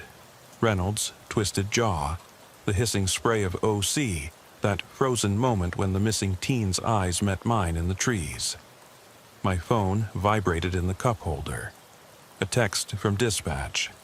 Reynolds secured at County Hospital. Surgery successful. Missing juvenile reunited with family. Cleared. All units, resume patrol. I stared at it, thumb hovering over the screen. I didn't reply.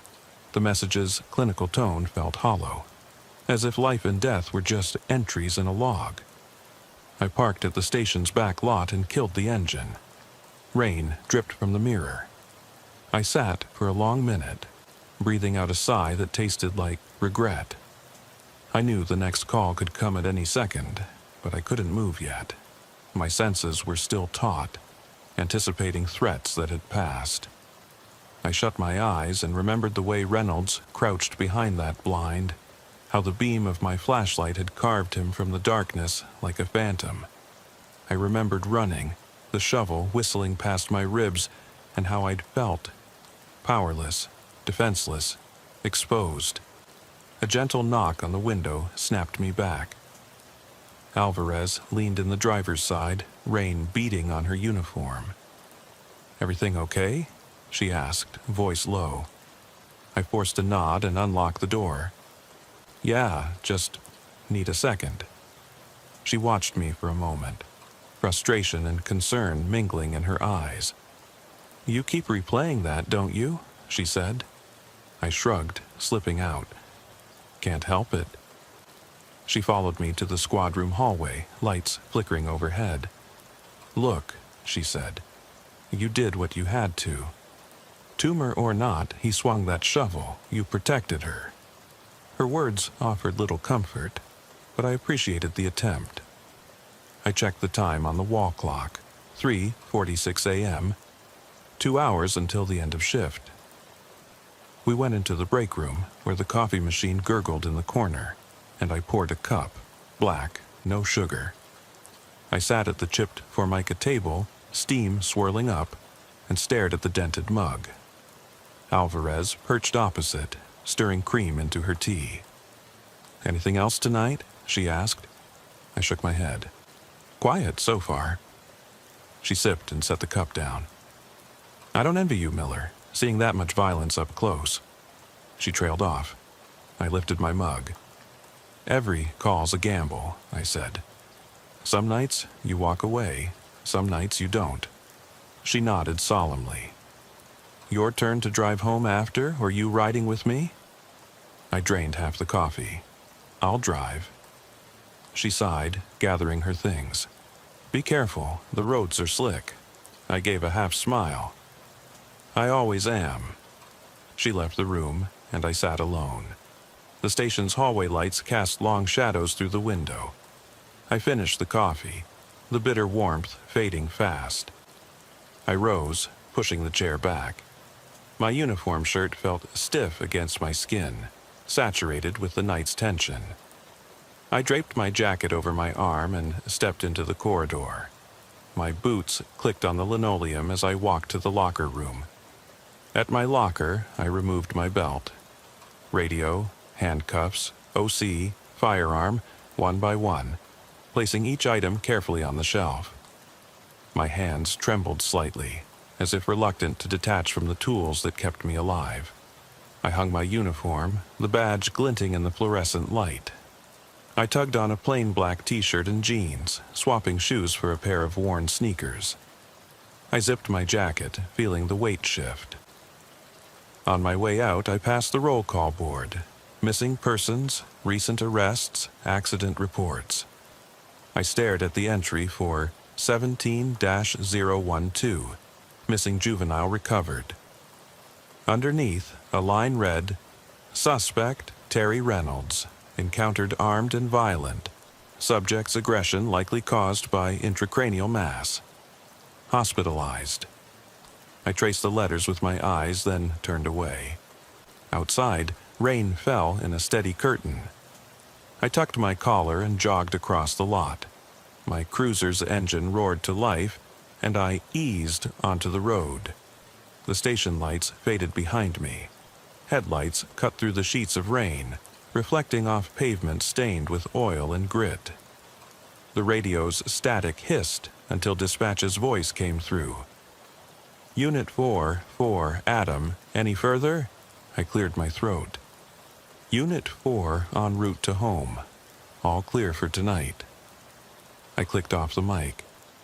The drive home was a blur of dark pavement and wet trees. I kept my eyes on the yellow divider lines, knuckles white on the wheel. Every rumble strip sounded like a warning.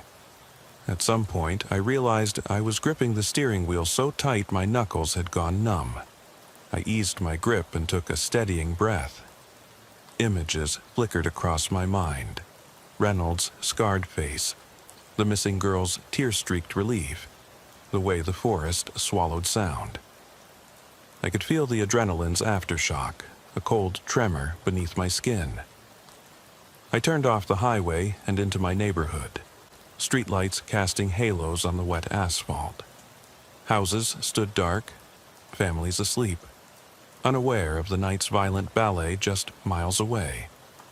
I parked outside my modest home, a brick ranch with a dim porch light. I sat for a moment, engine idling, before stepping out. Rain spattered my jacket as I locked the cruiser and walked to the front door. Inside, silence greeted me. Quiet, except for the hum of the refrigerator. My wife's wedding photo on the mantel glowed softly. I hung my keys on the rack and peeled off my jacket, draping it over a chair. I went into the kitchen, poured a glass of water, then moved to the living room. The couch sagged where I would later collapse. My hand hovered over the light switch. I hesitated. Decision pressed on me. Turn on the lights, step into normalcy, or let the darkness follow me further. I flipped the switch. Lamps flickered on. The room looked ordinary. Pictures of family vacations, my daughter's artwork tacked to the fridge, the dog snoring on the rug. Normalcy felt distant. I set the water down and checked my phone. Missed calls from Alvarez, from dispatch, from voicemail reminders about training next week. I turned it off. I didn't want the noise. I stretched out on the couch, uniform jacket still draped over the armrest. My boots thudded as I kicked them off, socks wet from rain. I closed my eyes. Dreams didn't come easily. Instead, darkness sharpened. I saw Forest Road 17 again, fog hugging the pines, the Honda door creaking open, that cold silence before everything went wrong. I felt once more the cold dread of something huge emerging from the trees, shovel in hand. I heard the rasp of my own breath in the night. And in the final moment before sleep, I knew I would be back, flashlight in hand, chasing the next call, protecting the next person lost in the dark. I slid behind the wheel again, rain hammering the roof like a warning drum. The wipers swished in a frantic rhythm, smearing the world into streaks of light and shadow. I turned off the headlights just past the station exit, letting the cruiser idle in pitch black. My breathing slowed as the engine hummed beneath me. I leaned forward, pressing my forehead against the steering wheel, and let my mind replay every detail of the night. The way Reynolds had emerged, shovel held high, The missing girl's silhouette pressed to the tree bark, the cold hiss of OC mist. I didn't check the time. There was no rush now. The station was behind me, the forest ahead. I needed to revisit the scene, to make sense of the instincts that nearly failed me. I put the car in gear and turned down Forest Service Road 17. The road mouth lay shrouded in mist, the yellow center line vanishing into the gloom. I edged forward, tires crunching new gravel, headlights carving tunnels through the fog. At mile marker 12, I stopped again, cutting the engine. The cruiser lights faded, leaving me in near total darkness this time. I grabbed my flashlight and key fob, clicked the doors locked, and stepped out into the drizzle. My boots sank in soft mud, sending little plops into the darkness. I followed the same path toward the old hunting stand, 30 yards, maybe less, where I'd first seen Reynolds. The trees here were ancient oaks and pines, gnarled limbs dripping with rain. The smell of wet earth and rotting leaves filled my nostrils. I looked down at my boots, mud, leaves, and a single strip of red fabric torn from Reynolds' hoodie caught on a root. My flashlight beam caught the ragged edge. I swallowed. He'd crouched here, breathing me in, waiting to strike. The thought was enough to trigger adrenaline again. I pressed on, careful not to disturb the delicate crust of the forest floor.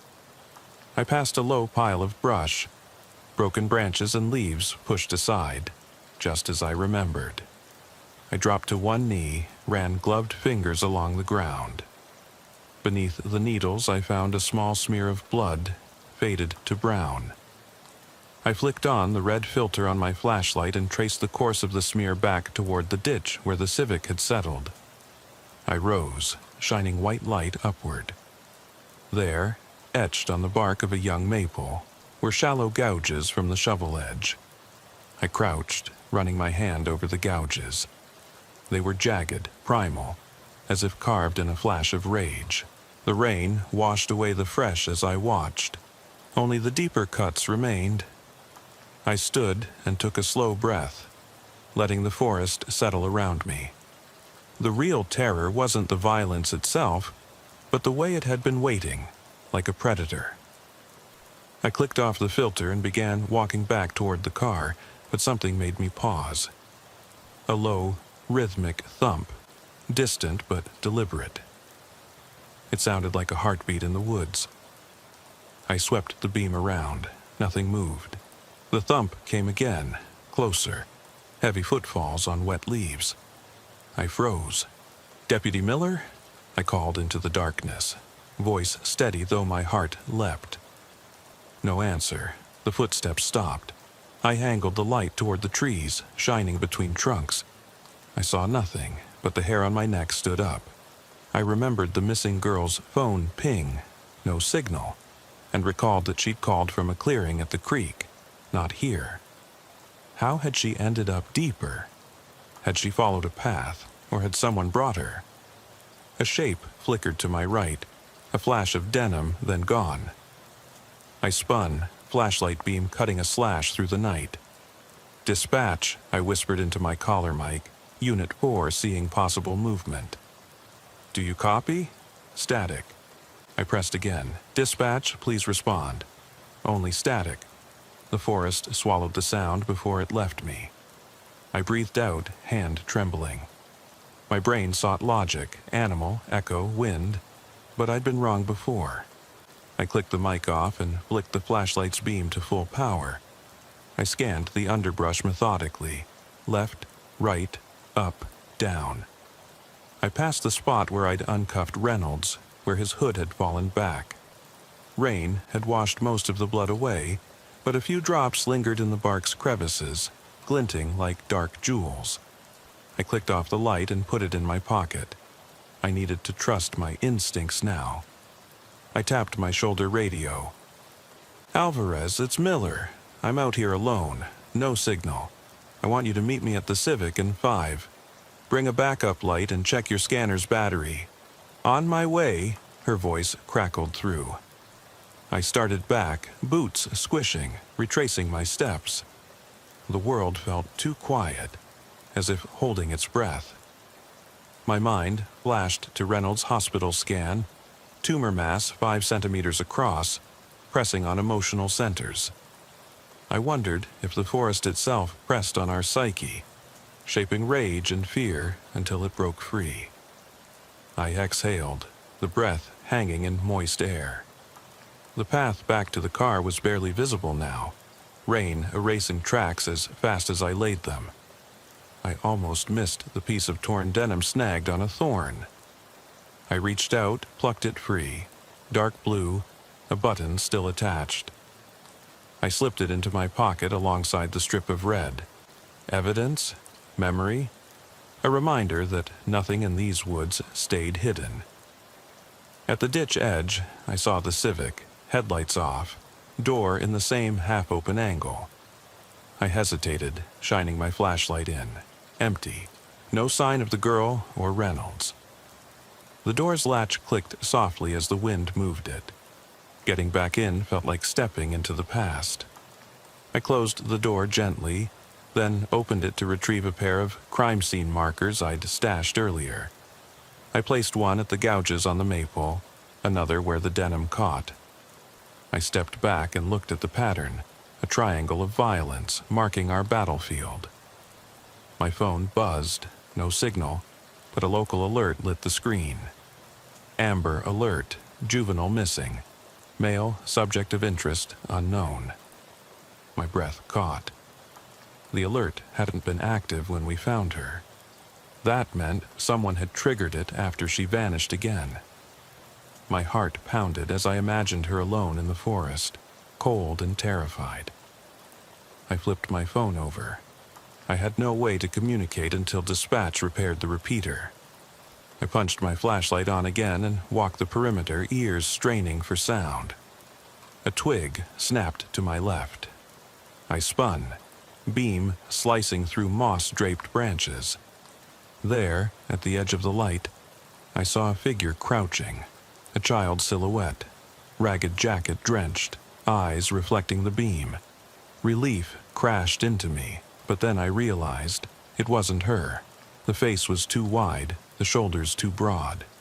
It rose slowly, a teenager, maybe older, with hollow cheeks. His expression was blank, unnatural. I swallowed hard. "Hey, come here," I called, tone calm. He tilted his head, moving closer until I could see the stitched scar on his forehead, same grayish hue as Reynolds' jaw wound. My blood ran cold. He lifted a hand, holding something small and metallic. A dog tag, engraved T. Reynolds. My stomach clenched. He dropped it in the mud, the tag thudding against earth. He stood upright, chest heaving like he'd been running. I reached for my radio, pressed the button. Backup needed, juvenile of interest, possible link to subject Reynolds, location marker 12, grid alpha. Silence. The kid's eyes darted to the trees behind me, then back to mine. He opened his mouth, lips quivering. No words came. A branch snapped behind me again, rapid this time, close. I aimed the flashlight that way, nothing but tree trunks and rain. I turned back to the youth. He'd vanished. In place of him were only footprints in the mud, small, narrow, leading deeper into the forest toward the creek trail. I knelt, tracing them with a gloved finger. The impressions were fresh, washed partly by rain, but distinct, barely 8-year-old size. My heart hammered as I stood, switching my light off. I needed to move, to follow, to protect. But chasing ghosts in the dark could get me killed. I unholstered my weapon, finger off the trigger, flashlight in the support hand. I stepped onto the path, boots sinking, and moved forward. The forest swallowed me as I followed the tiny prints, each step echoing with dread. The creek's distant gurgle grew louder, guiding me. Somewhere ahead, in the shadows, the missing girl's voice might call, or something far worse might be waiting. I clenched the dog tag in my hand, cold metal seeping into my palm. A reminder that what we face here isn't always alive, isn't always rational, and may never truly let us go. I pressed my boot into the soft earth at the creek's edge, water gurgling over smooth stones. The night air was thick with moisture and the faint tang of algae. My flashlight cut a narrow corridor of light through the darkness, illuminating the wooden boards of the small footbridge where the girl had vanished. Her tiny footprints ended abruptly at the first plank, as if she'd stepped into thin air. I knelt, scanning for any sign. A scrap of fabric, a hair strand, mud flake. The rain had washed most away, but a single clasp from her jacket zipper lay half buried in the moss. I retrieved it, cold and slick, and slipped it into my pocket. Behind me, the forest was silent, the only sounds my own breathing and the creek's steady murmur. I tapped my radio. Alvarez, I'm at the creek footbridge. Evidence collected. Following prints downstream, stay on channel, no backup yet. Her voice crackled. I'm 5 minutes out, watch your 6. I clicked off. I stepped onto the aged boards, each plank creaking under my weight, and crossed halfway before the beam hit something. Dark shapes massed against the far bank. First, I thought logs, then saw they were bodies. Deer, raccoons, skunks, dead. And piled at the water's lip, ribs splayed, fur in clumps. The creek's current lapped at the edges, tugging small limbs into the stream. My skin crawled. This was no scavenger's cache. It was deliberate, methodical. Someone had dragged these carcasses here. I swallowed back bile, jamming my free hand against the rail. Then I noticed the shallow depression in the bank, muddy straps of cloth snagged on roots. The prints continued beyond this pool of rot and bone. I shone my light. The footprints ran diagonally up the bank and into thick ferns. I exhaled and stepped off the bridge, careful not to disturb the detritus. My mind flashed to Reynolds. Caretaker, handyman, rescuer of trapped animals. Could he be behind this? No, too inhuman. Tumor or no tumor, he wasn't this. And the kid in denim. His eyes, no, that was something else. I walked deeper, each step stirring the wet scent of decay. The forest around me was a cathedral of drooping moss and high canopy. Every tree a silent sentinel bearing witness. The prince climbed a rise toward an old logging spur, rails long removed, but ballast still half buried. I pictured the line. Horse-drawn carts hauling timber decades ago, now reclaimed by nature. The path was overgrown, but I could follow the prints. They headed northeast toward a denser stand of spruce and cedar. I switched off my beam to rest my eyes, letting the night adjust. Even without light, I felt eyes on me, wildlife or something else. I clicked on the red filter to preserve night vision and moved forward. At the crest of the rise, I paused. My light illuminated a tree encircled by fresh stone cairns. Towers of flat rocks balanced precariously. Each cairn was about knee-high, forming a ring perhaps 20 feet across. Inside the ring, the ground was bare earth, churned as if by many feet. I scanned the ring's perimeter, handprints in the mud, smeared in panic and fear. Each smear was slender, child-sized. I crouched and traced the prints. They formed a spiral inward to a central point. I followed to the middle, where a single rock sat on damp soil, a plain limestone pebble. I flipped it over, initials carved shallow, E.M. underlined. My chest tightened. That was her, Emily Matthews, the missing girl's name. She'd left this as a message, a breadcrumb. I felt rage boil in me, fear for her, anger at whoever had twisted this place into a nightmare. My hand went to my holster. I drew my pistol, scanning left and right. The forest was still, too still. I flicked off the filter and switched to white. The cairns glowed, ghostly in the beam. A breeze stirred, making them tremble. "This ends now," I whispered, voice swallowed by the trees. I holstered the weapon and scanned the tree line. A shape flickered. A branch falling? No, movement at the edge of my vision. I swung the beam. Adolescent girl stepping into the light, shoulders slumped, jacket soaked, eyes on the ground. She looked up, meeting my gaze with drained relief. "Emily," I called, voice trembling. She nodded, stepping forward. Before I could reach her, a low growl cut through the air, feral, deep, resonant. I snapped the beam beyond Emily. A hulking figure crouched among the trees, fur matted, posture predatory. It was too tall to be a bear, more humanoid. I raised my flashlight, blinding it. The creature snarled, eyes reflecting gleaming red in the beam. I heard breath, cold, rancid. Emily froze beside me, her eyes wide. Fear and duty warred in me. I shouted, "Emergency! Animal unit to Forest Road 17, possible dangerous wildlife." My radio sputtered, static, no signal. The only path was back, uphill. "Emily, run!" I pushed her. She didn't move, paralyzed by terror. I grabbed her arm. "Now!" She came to, racing toward the bridge, steps slipping in the mud. I dived after her, flashlight bobbing. Behind us, the creature broke from the trees, lumbering with unnatural speed. Its bulk was grotesque. Elongated limbs, gray skin stretched taut, digits tipped in black claws. We hit the bridge, the creature on our heels, splintering planks under immense weight. I heard crack, crack. I scooped Emily up, turning to run the rest of the span, but the beast lunged, snout gaping, fangs bared. I fired a single shot into the air, hoping for a warning effect, but the muzzle flash lit its silhouette.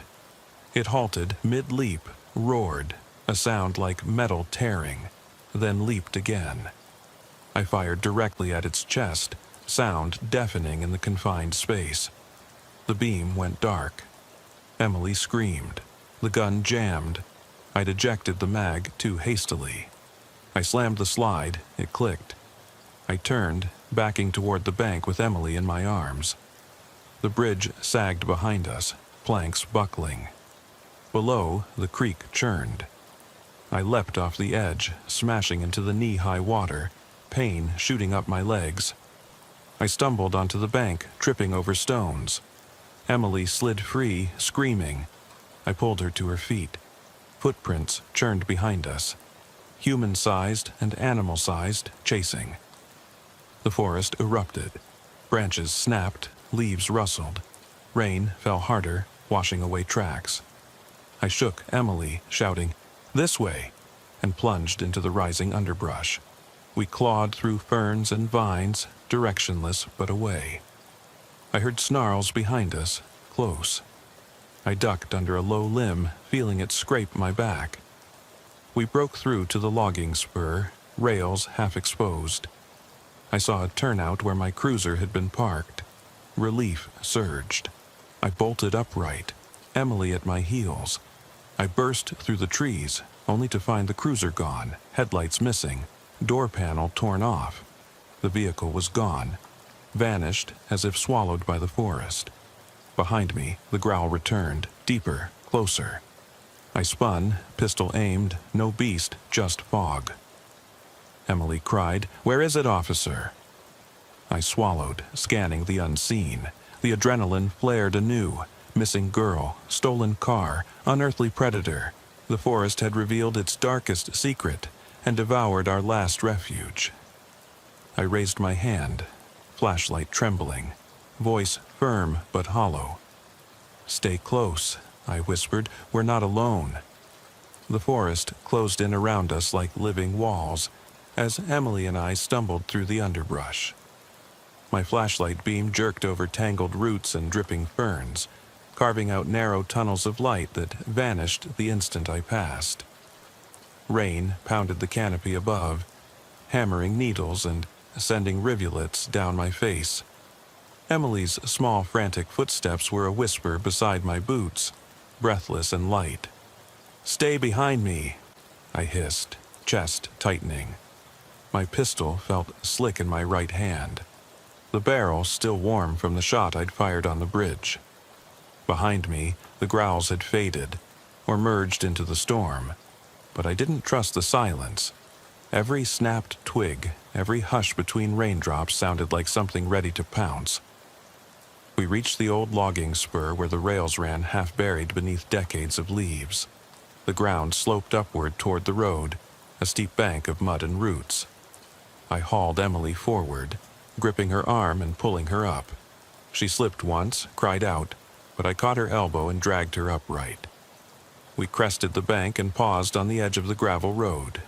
Dark, empty. The yellow center line half erased by pooled water. No cruiser, no headlights. Just black ribbons stretching both directions into the storm. Panic flared in my chest, hot and sharp. "We need to find shelter," I said, voice low. "Do you remember where the cabins were?" Emily nodded, face ghostly in the flashlight's glare. "That way," she whispered, pointing back the way we'd come, toward the deeper trees. I swallowed. The cabins were isolated, but they were structures. Walls and roofs that might hold. I switched off the flashlight and reached for the radio. No signal. Every attempt was met with static.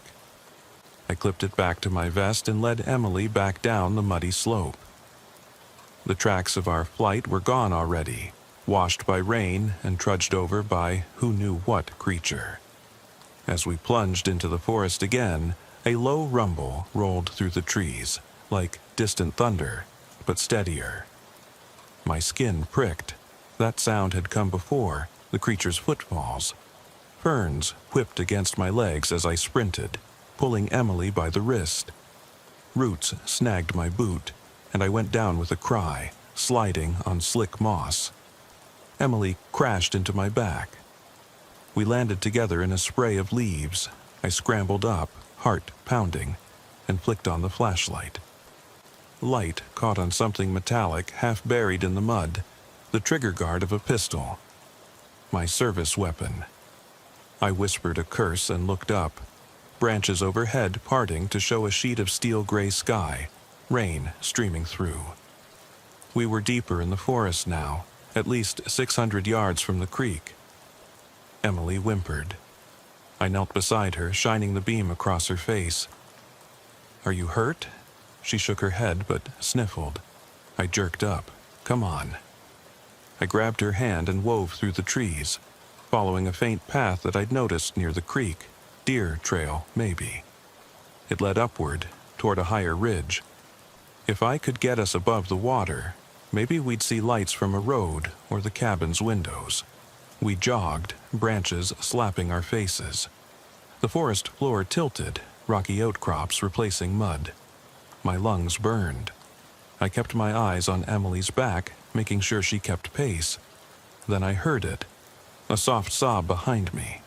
I spun, flashlight carving a cone of light.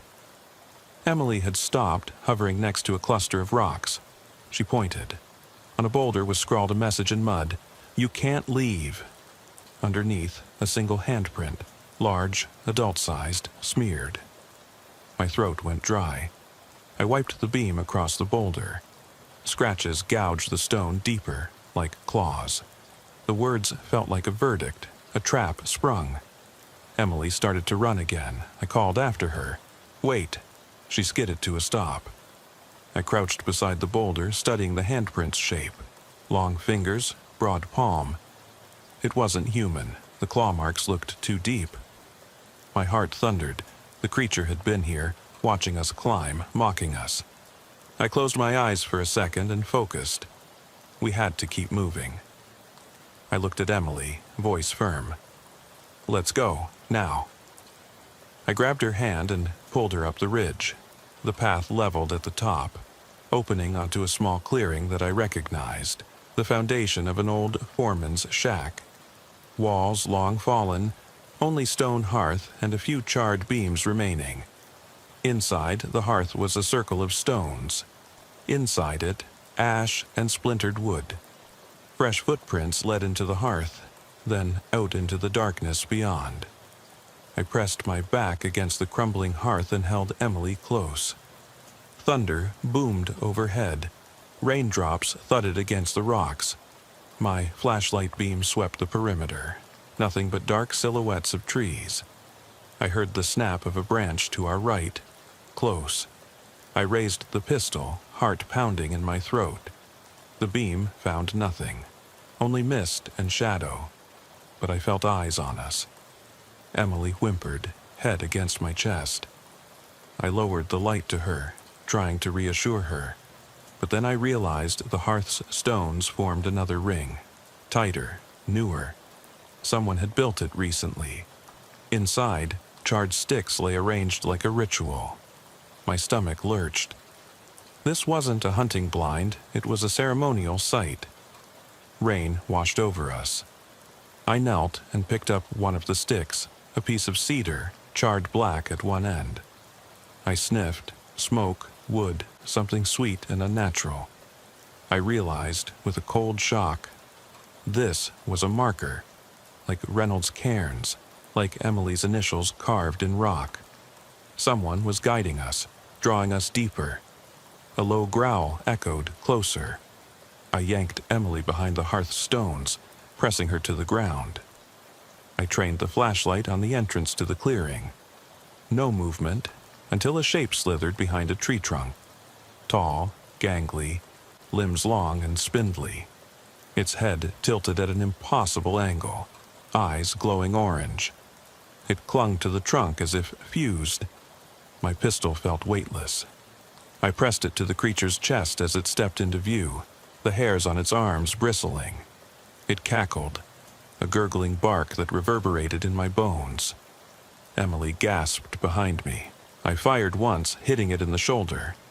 It snarled, claws extended, and leapt at me. I rolled to the side, firing again, tearing through its arm. It screamed, an unearthly sound, and staggered backward into the woods. Its flesh smoked where the bullet struck. It vanished among the trees, gone as if it had never been. I stayed frozen, pistol smoking, until the echoes faded. Emily whimpered again, clutching my shirt. I checked her for injuries, none visible, but pale and trembling. I stood, brushing mud off my pant leg. I needed a plan. I covered Emily with my jacket, scanning the trees. The creature would regroup, of that I was certain. We needed true shelter, somewhere light and solid. The forsaken foreman's clearing was no place. I saw a shape beyond the hearth, a dark silhouette of a building roof beneath the treetops, one of the abandoned cabins. I pointed. "There," I said. "We head there, quietly." I grabbed Emily's hand. We slipped from the hearth clearing, keeping low, sticking to the ferns. My flashlight off now, heart hammering. We reached the cabin's side wall. The door was ajar. I shoved it open. Inside, pitch black but bone dry. I closed the door behind us and pressed Emily against the wall. I flipped off the flashlight until only the cabin's open windows let faint moonlight in. Inside was old. Dust motes in the beam, peeling wallpaper, a sagging sofa. But it was solid, no gaps in the walls. I listened, rain pattering on the roof, wood settling, my own heartbeat thudding. No growls, no movement. I exhaled and turned to Emily. She trembled, eyes wide. I knelt, face to face. "We're safe here for now," I whispered. Her lower lip quivered. "I promise I won't let it get you." She nodded once, then wrapped her arms around me in a fierce hug, shaking. I rose and moved to the door, pistol ready, listening. No sound. I stepped back to the center of the room and switched on my flashlight. The beam revealed scrawled markings on the wall in charcoal. Tally marks, 12 of them, then 2 crosses. Beneath, words scratched deep. "It comes at midnight. Then it comes for you." My hand went cold. Not just markings. Warnings from someone else who'd been trapped here, someone who knew. Or maybe from the creature itself, mocking. The rain intensified, water sloshing outside. The cabin's walls moaned in the wind. I pressed my back against the door, sliding down until I sat on the creaking floorboards.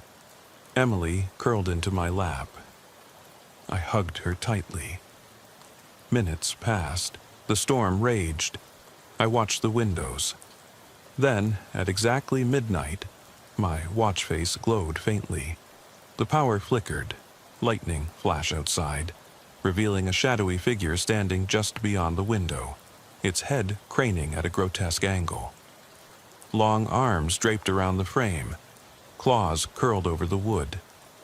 I snapped off the flashlight and froze. Emily whimpered. The cabin fell into silence, rain muffled by the walls. I could feel the creature's breath against the glass. I gripped my pistol, finger on the trigger. One slow breath, then darkness deeper than night. A heartbeat echoing in my ears, and a whisper, soft as the wind through the pines. "You can't leave." I flipped the overhead lights off and settled into the passenger seat just as the sun dipped below the pines, staining the sky a bruised purple. That first flash of the dispatch call still feels like a jolt to my chest. Possible missing person, Old Mill Road, Cedar Grove, PD. It came through loud and clear at 8:17 p.m. on June 14th. Cedar Grove is tiny, nothing more than a dot on the map.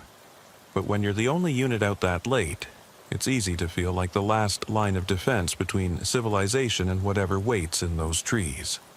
My partner, Deputy Harris, thumbed through his logbook, then switched the siren off before we rounded the bend onto Old Mill. The road snaked through pines so close their dark trunks formed a corridor that almost blotted out the sky. Rain had fallen hours earlier, leaving the asphalt slick and the air soggy with the smell of wet needles and damp earth. Our headlights cut through the gloom in narrow beams, and I could feel the radio pressing against my chest. Dead silence, static that made me half expect something to speak back. We found the Toyota at milepost 7.4, its front bumper half buried in a shallow ditch.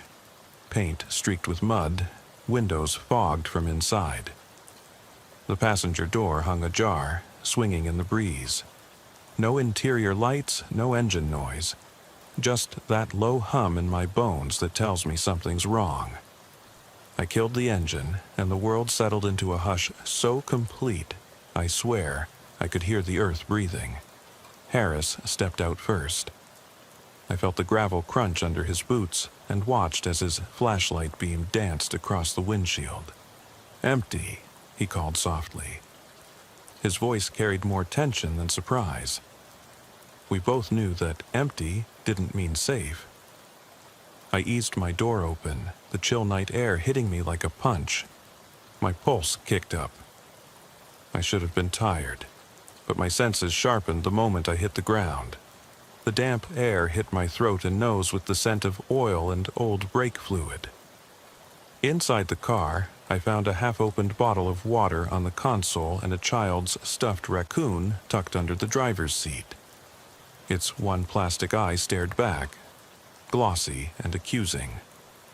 I cracked my knuckles, the ritual habit of an officer waiting to push past his own nerves. "Look for prints," I told Harris. He nodded, stepping in to scan for any sign of struggle, any clue that would tell us where to go next. We circled the car, flashlights tracing paths through damp grass and tangled underbrush. No footprints by the door, no scuff marks on the side panel, only the hum of the forest. The deeper we pressed into the pines, the louder our own breaths sounded. My mic, buttoned up on my vest, felt heavy. I tapped it twice. "Dispatch, Cedar Grove Unit, on scene." No sign of subject. Request K9 and additional units for search perimeter. The reply should have come through. Instead, I got static so thick it felt like the forest itself had jammed our signal. I paused. The silence pressed down, the pines leaning in closer as if to listen. My heart thudded. "We stick together," I said. Harris's nod was a puff of breath in the flashlight beam. We dropped into a loose formation, sweeping left and right, eyes fixed on the ground. We'd been trained for missing person searches. Follow the trail, look for disturbances in foliage, listen for cries. My mind replayed the protocols. Check the area within a 100-meter radius, examine any points of entry to the woods, note anything out of place. 20 minutes in, I heard it. That ragged inhale, a quiet gasp. My head whipped toward the sound, and Harris did the same. We moved as one, boots crunching needles, every step sending little shockwaves of tension through my calves. The sound came again, closer now, a shaky breath, then a whimper. We followed it down a narrow ravine toward an overgrown cabin foundation that time had nearly reclaimed. Moss choked the stones. Tree roots coiled through cracks. Moonlight spilled over the broken threshold like a spotlight on a stage no one wanted to occupy. Inside that shell of wood and stone, the smell hit me first. Damp rot mixed with something faintly metallic. My flashlight swept across muddied footprints. 2 sets, one small, one larger. My throat tightened. I knelt, tracing the larger boot print with the tip of my glove. "She's been here," I breathed. Harris pointed his light to a corner where a figure huddled against the stones. Her eyes caught the beam, wide and vacant, like she'd forgotten how to blink. Thin, hollow-cheeked, early 50s, if I had to guess. She clutched a length of oxygen tubing to her nose, the tank strapped to her back like armor. The regulator valve clicked softly with each breath, slow but forced. My boots hesitated on the edge of the foundation. "Ma'am," I said gently. She flinched but didn't move. Her eyes darted between us, desperate, lost. "Where's the kid?" Harris asked, voice low but urgent. No answer. My pulse went haywire. I swept the beam over the shadows and saw him, curled against a fallen beam, his face buried in his arms. I crouched beside him. "Hey, bud," I said quietly. He flicked his head up, eyes red-rimmed and fearful. His chest heaved in spasms of silent sobs. I could see the tube leading to a smaller tank propped against a stone. It was off. He was starving for air. My training took over. I ripped off my vest and wrapped it around him as I slapped the regulator. Click. Air hissed in. He clutched the vest, drawing in a shuddering breath. Relief crashed through me so hard I almost dropped to my knees. "He's okay," I said, voice thick. But I couldn't stay so optimistic. Not while she sat there, mind unraveling. "Let's get them out of here," I told Harris. We could handle the woman later. I hoisted the boy into my arms, his small body trembling. Harris half lifted the woman, and we made our way back up the ravine, flashlights bobbing, hearts pounding. The forest seemed to sigh around us, branches scraping like fingers. Every step felt like wading through water. The weight of their lives and my responsibility pulled me down. We reached the patrol car, and Harris slid the boy onto the seat securing his harness. I guided the woman beside him, her gaze unfocused. I radioed dispatch again. "We have 2 subjects, one minor, one adult, both with possible CO exposure. Request medical and hazmat immediately." Still, nothing. The radio swallowed by the forest's appetite for silence. I slammed the door shut and ran to my side. The seatbelt bit into my shoulder as I buckled in. I leaned forward, hands gripping the wheel. The engine roared to life, Then we tore down Old Mill Road, tires slicing through puddles. Behind us, the cabin receded into darkness. I glanced in the rear view. The boy's chest rose and fell, slow, steady. The woman's eyes fluttered, then fixed on me. No recognition, just raw fear. I saw guilt ripple across my face. I shouldn't have let them show me that vulnerability, but I needed them safe. At Cedar Grove Medical, lights glowed like beacons.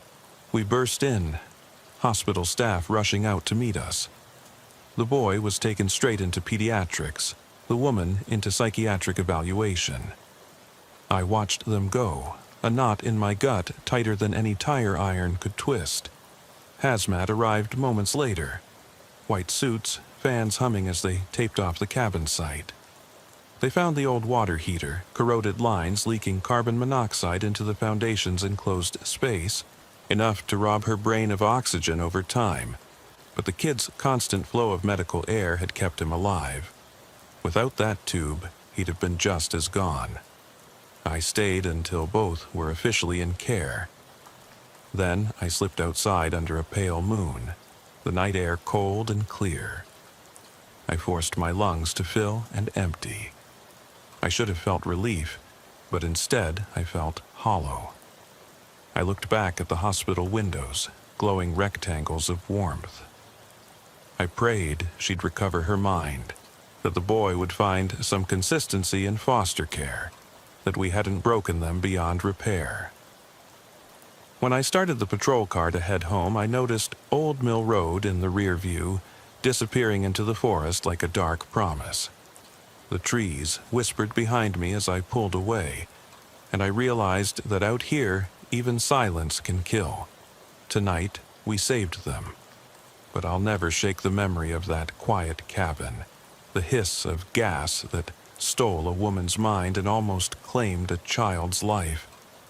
And I know that tomorrow, another call will come, another chance to fight the stillness.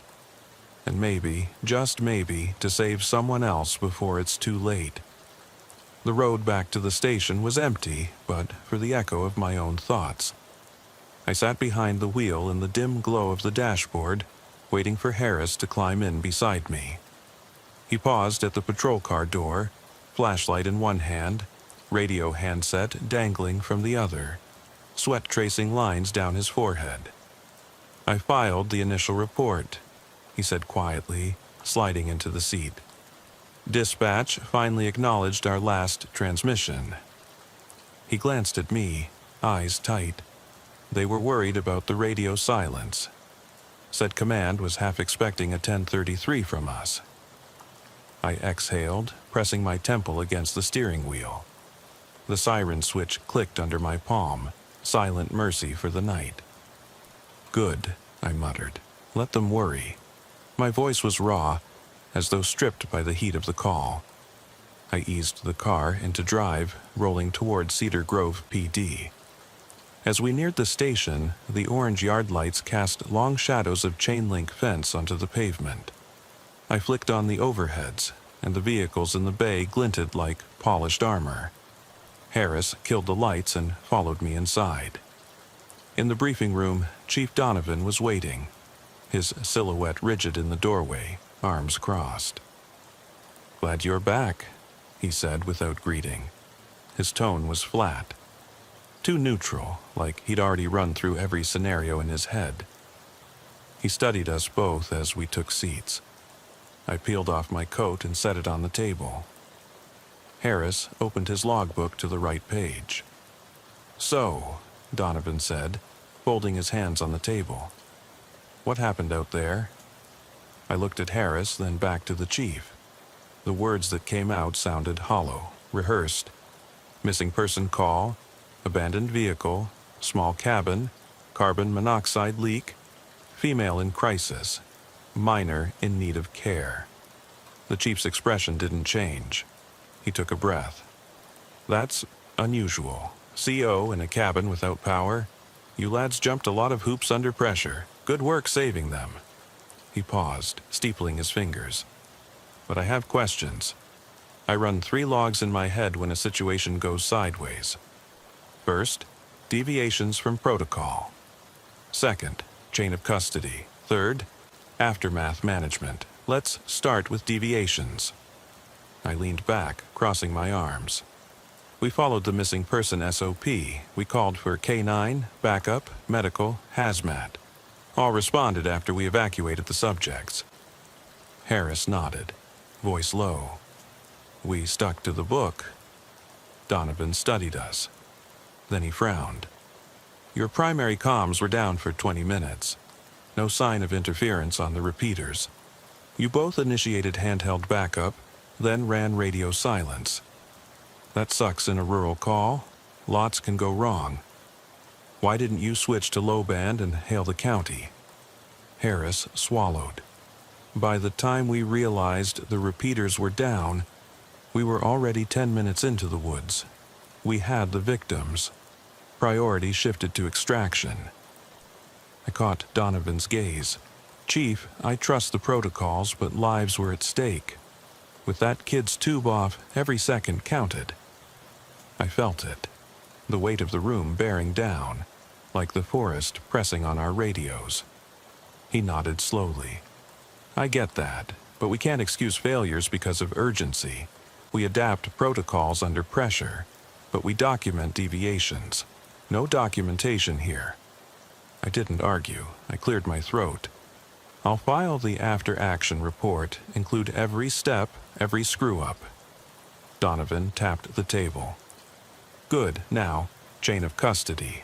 He pointed at Harris. What about the water bottle and the toy? Standard evidence procedure says we secure potential evidence before moving subjects. Harris's head dipped. I forgot. We prioritized life over evidence. The chief's eyes narrowed. That'll be footnoted. You'll revisit the scene, collect prints, bag the items. CO investigations rely on identifying possible contaminant sources. Even a discarded bottle could contain chemicals that interfere with our tests. I nodded. Understood. He pressed on. Aftermath management. You left 2 traumatized civilians, 1 minor, in our care. They went to medical and psych, perfectly reasonable. But what about outreach? Victim support, liaison with CPS, next of kin notifications? That falls on dispatch and the records unit, but patrol needs to initiate it. I felt a tightness in my chest. We did internal notification, medical and hazmat. Then they handled the rest. He sighed. Chief, this is part of patrol work. We rescue people, yes. But then we ensure they have the resources to recover. A psych hold is not the end point. Family reunification, child services, community outreach. That's our continuing responsibility. I didn't speak. I'd left the woman's brother's number on the report pad, but I hadn't called. With so many calls coming through, I'd intended to, but the shift ended before I could make it a priority. I finally said, I'll follow up first thing tomorrow. Donovan leaned back. See that you do. I'll sign off on your rescue, but I want updates, weekly until both are cleared. Any deviations going forward, you run it up the chain. He dismissed us, and we left the room in silence. I glanced at Harris as we walked down the hall. Chief's right, he muttered. We saved them, but didn't finish the job. Yeah, I said quietly. We did half the work. The station lights felt harsh after the night's gloom. I shook my head. I'm going back out there at first light. Harris nodded, rubbing his eyes. Me too. The next morning, I rolled out before dawn, the world still deep in pre-dawn hush. I drove Old Mill Road again, the trees like silent sentinels. The Toyota was gone, towed back to Evidence Bay, but the cabin remained. I parked at the site and stepped out, the chill biting through my uniform. I clipped on my maglite and crossed the sap-slick stones to the cabin's perimeter. The forest felt eerier in the half-light. I swept the beam inside. No footprints except ours. No prints on the heater. Just the corroded shell. like a corpse waiting to be cataloged. I crouched and set cones around the leak point. Then I took photos, measured distances, marked each detail in my notebook. By mid-morning, hazmat had cleared the site. The chief arrived, flanked by a county investigator. They stood at the foundation's edge as I briefed them. Carbon monoxide levels at point of discovery, 200 parts per million. Inside the foundation peaked at 400 parts per million. I tapped my notes. No power source. Heater was gas-powered. Pilot light probably remained lit, leaking into an enclosed space. Patient exposure for weeks at sublethal doses caused progressive cognitive impairment. The investigator scribbled. "Signs of neglect?" he asked. I hesitated. The woman's house was habitable, food in the fridge, medications, spare tanks. But her mental state had deteriorated so gradually she'd been unable to notice her own decline. "No evidence she ignored it intentionally," I said. "She lost her grip without realizing until the kid's call." He nodded, mouth tight. "We'll need your statement on file." As they left, I stayed behind, running my fingers over the cool metal of the heater casing. The morning sun filtered through pines, glinting on rust and mold.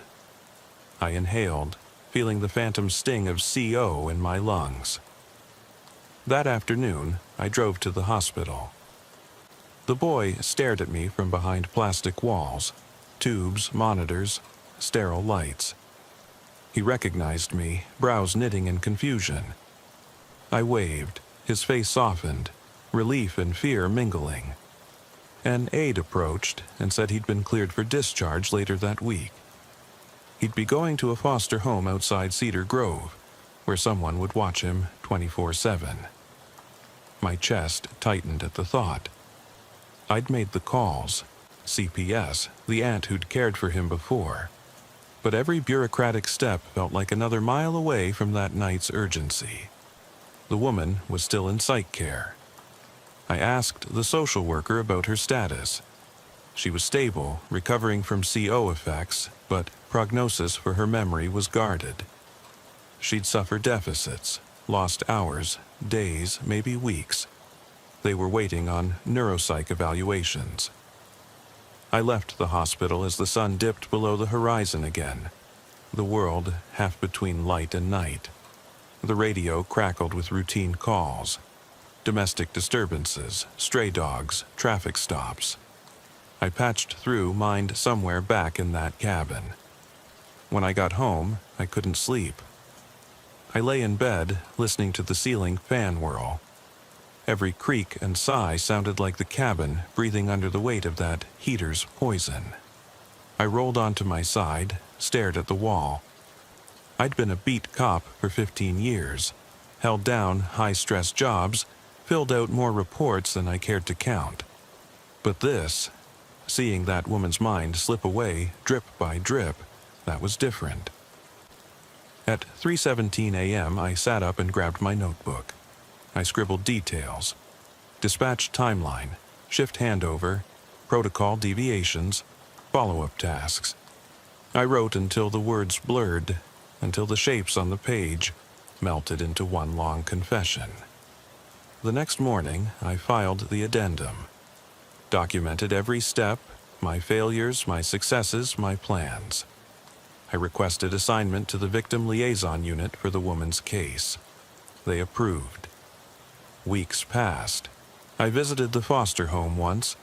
The boy peeked out from behind the screen door, shy but steadier than before. He waved, then turned and ran inside after a toy. I left with a flyer for the local youth center and a promise to call again. I tried to visit the woman, but HIPAA and security clearances blocked me.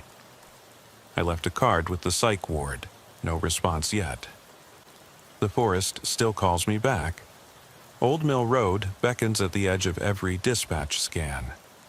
I drive by sometimes, see the charms locals have hung on signposts, ribbons, small lanterns, driftwood prayer sticks. They tell the story better than words.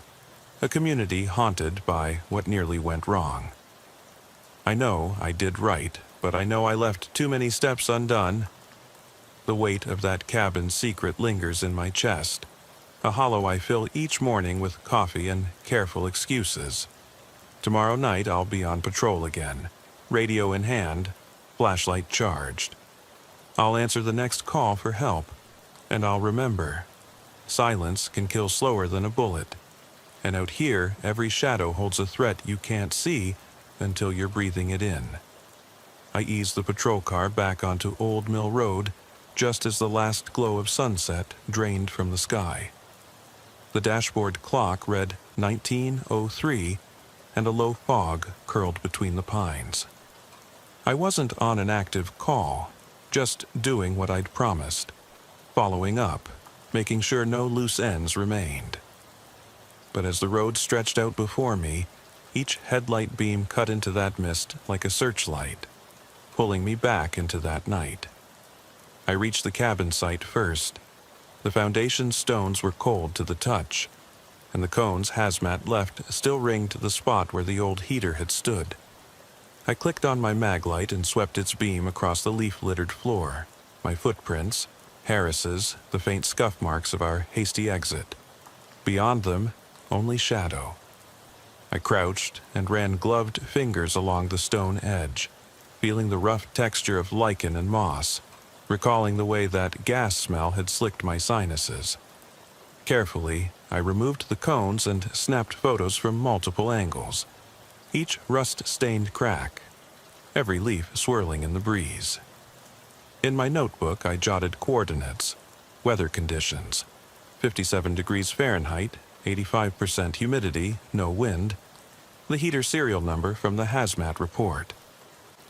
I pocketed the cones for evidence, then used crime scene tape from my trunk to recordon the spot.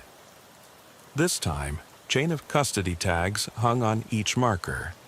Secured by D. Ramirez, Patrol Division, with date and time. Protocol finally followed. Darkness deepened as I retraced my path to the Toyota's parking spot. The car was gone, replaced by plain asphalt and the smell of creosote from fresh railroad ties nearby. I tapped through the reports, tow logs, hazmat logs, hospital intake sheets, all green-lit. I locked the tape and cones in my trunk, then headed for Cedar Grove PD to drop them off. Inside the station, the briefing room smelled of stale coffee and fluorescent bulbs. I laid out the cones, photos, and my notebook on the chief's desk. Donovan flipped through the pages, nodding curtly. "Better," he said, eyes on the timeline I'd drawn. "Documentation is solid. Next time, don't let it take weeks." I gave a tight smile. "Understood." He slid a file across. "Psych evaluation is back. Patient shows partial retrograde amnesia, about 7 days of memory loss around exposure peak. Motor skills intact, but emotional blunting. Risk of depression, PTSD." I closed the file and glanced at the cones. We saved her life, but not her memories. Donovan's gaze stayed fixed on mine. "That's the tragedy. But you did your job." I nodded, though the weight in my chest didn't lift. I packed up and left the station lobby just as a midnight storm rolled in. Wind rattling the windows, distant thunder echoing like gunshots in the dark. My next stop was Cedar Grove Medical. The boy's discharge time was 2,200 hours, but he wasn't ready. His oxygen saturation still dipped intermittently, so they kept him under observation. I sank into the plastic visitor chair, staring at wires and IV stands. The aide brought him in, propped on pillows, gripping a small action figure. His eyes brightened when he saw me, then dimmed with exhaustion. "How are you feeling?" I asked softly. He managed a small nod. An aide hovered. I asked him to step out. "Kiddo," I said, kneeling. "I'm working on finding you a home, someone good. You okay with that?" He glanced down, tracing the figure's seams. "Mommy?" he whispered. His voice cracked and my throat closed. "They're helping her," I said. Someday you can see her again, but for now, I got your back, okay?" He nodded and tucked the toy under his chin. I patted his shoulder, stood, and left a note with the nurse. "Continue pediatric observation until stable. Contact foster liaison with updates." 2 nights later, I drove to the address the woman's brother provided, a small ranch house 20 miles south. I knocked, and a lined face peeked through a screen door. "Officer Ramirez," he said, voice trembling. I nodded. "I'm here about my sister." He ushered me in. The living room was neat.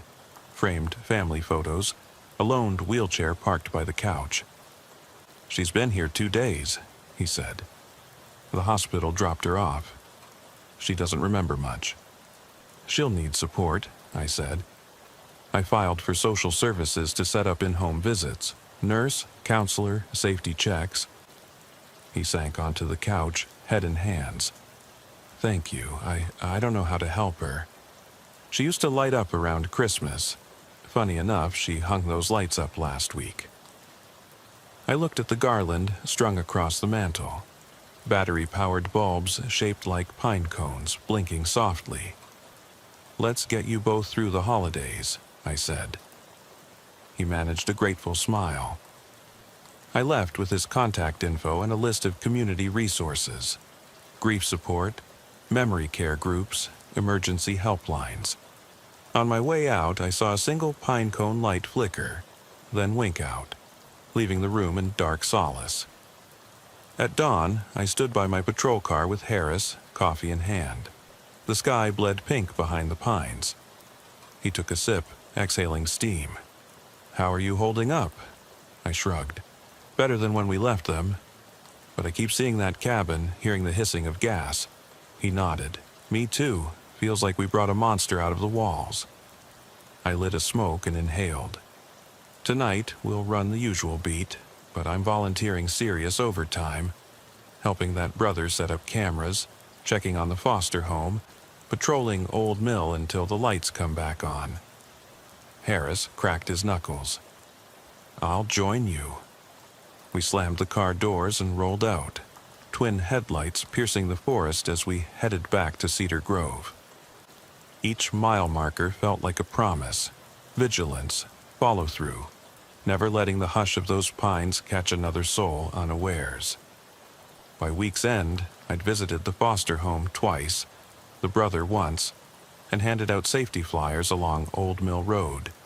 Emergency numbers, hazard awareness tips, local volunteer patrol contacts. The county paper ran a brief piece: "Missing person call reveals hidden danger in abandoned cabin." I clipped it into my notebook. Margin notes scrawled, "Community awareness achieved, but fragile." That night, half a mile past the cabin site, I paused. Rain pattered on the windshield. The road looked empty, but I sensed movement in peripheral shadow. I cut the engine and sat in silence. My breath fogged the glass as I peered into the trees. For a moment, I thought I saw a pair of eyes, hollow, searching. I clicked off the headlights. Darkness swallowed me whole. I reached for the radio, thumbed the panic button, static. I lifted my mag light, cleared my throat, and called, "Dispatch, this is Cedar Grove Unit, status check." My voice echoed against the pines. No answer. Silence folded around me like a shroud. I smiled bitterly. Out here, the forest speaks in echoes. Tonight, I'm the one listening. And that's where I leave it. Engine off, radio dead, light cutting through the mist.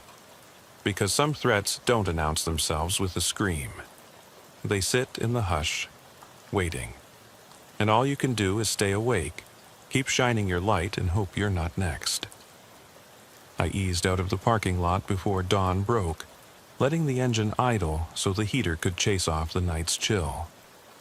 My notebook lay open on the passenger seat, pages filled with timestamps, evidence logs, follow-up tasks. I traced a finger over the entry marked 0630, deployed new hazard tape at cabin. The forest outside was still. The pines whisper quiet in the pre-dawn gloom. By 6:45 a.m. I was back at the foster home, tapping on the front door until a sleepy aide peeked out. The boy sat on the edge of his bunk, clutching that battered raccoon toy. His eyes widened when he saw me. I offered a tentative smile. "Morning, kiddo," I said softly. "Ready for breakfast?" He nodded, shoulders hunched, still small enough to be scared of everything. Over pancakes, the aide filled me in. The boy had slept through most of the night, oxygen levels stable, appetite back. They'd adjusted the regulator properly this time. No more accidental disconnects. Relief knotted my chest. I'd spent 2 nights checking his tank, making sure every fitting was tight. Still, each callback about oxygen spiking sent a jolt through my spine, as though I'd missed something critical. After breakfast, I escorted him outside to meet the volunteer patrol team the community had put together. Neighbors in reflective vests carried flashlights and radios. They'd learned of the carbon monoxide hazard and wanted to keep an eye on anyone who ventured near the abandoned cabin. I briefed them on proper protocols. No solos, no shortcuts and radio checks, always bring a CO detector. They nodded gravely, as though the forest itself had whispered its threats into their ears. By mid-morning, I drove the county investigator out to the site again. He parked beside me, sipping coffee, eyes narrowed on the underbrush. "Ramirez," he said, "I want you in on the autopsy review." He gestured toward the trunk of his truck. I cracked it open to find maps, roof-tier satellite imagery, floor plans of the cabin and surrounding terrain. "We missed one thing," he said. "Patterns of wind flow through that ravine. They funnel CO downward at night." I studied the contours. A shallow gully angled toward the foundation, drawing heavier gas down like water. "So it pooled low, trapped in the stones," I murmured. "Targeted the cabin floor where she sat." He nodded. "Exactly. And if anyone had entered earlier, they might have inhaled just a bit. Enough to blur judgment, slow reaction time."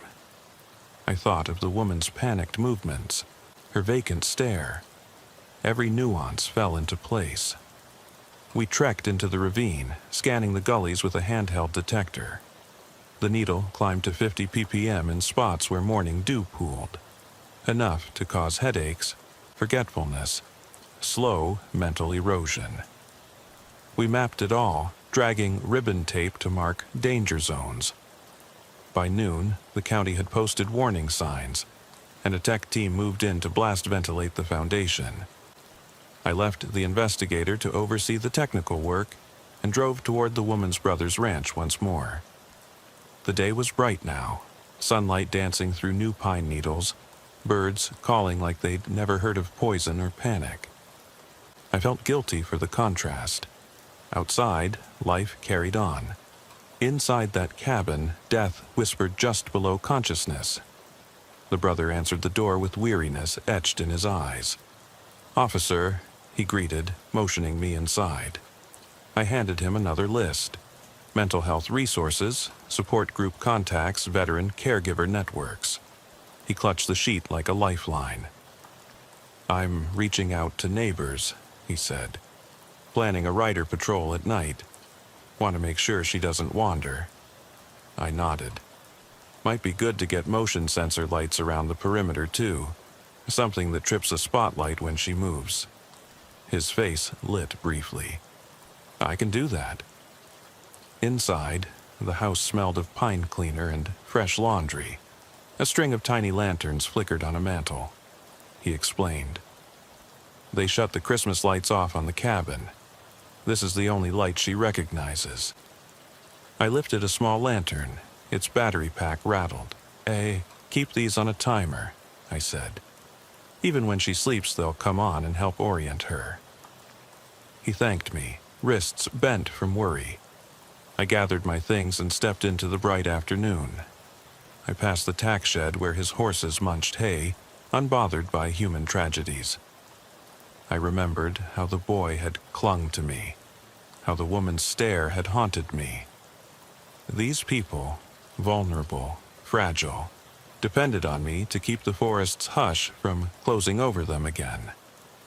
Back at the station, I drafted the final follow-up report.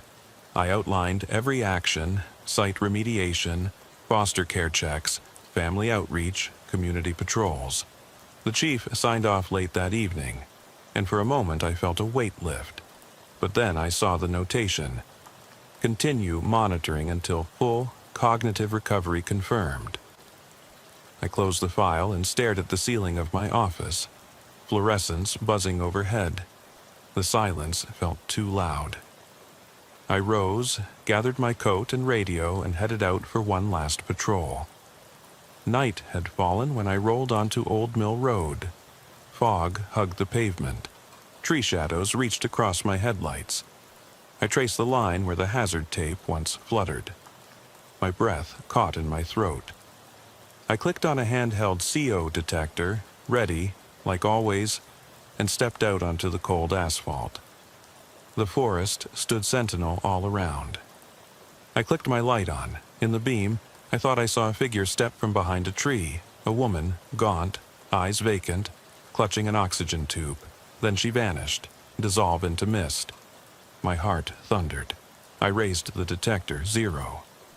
Just the night. I exhaled and clicked off the device.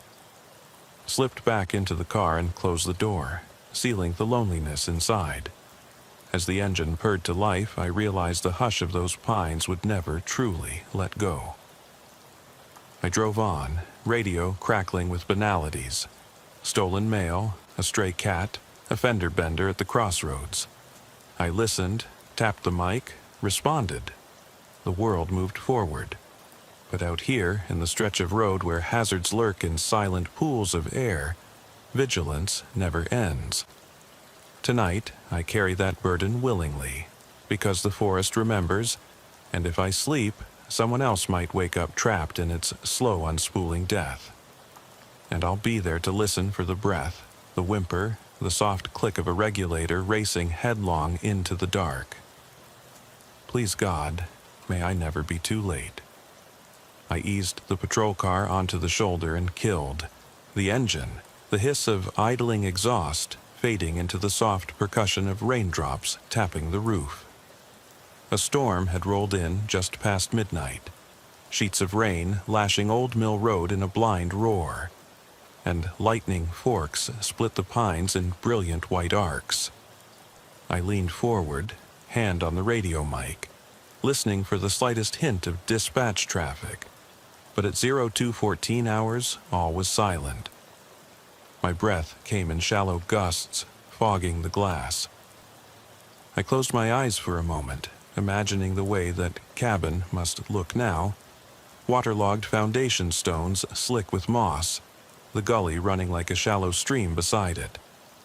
I saw the heater casing, barnacled with rust, and the faint swirl of carbon monoxide pooling in the low point. The invisible predator that had almost claimed a mother and child.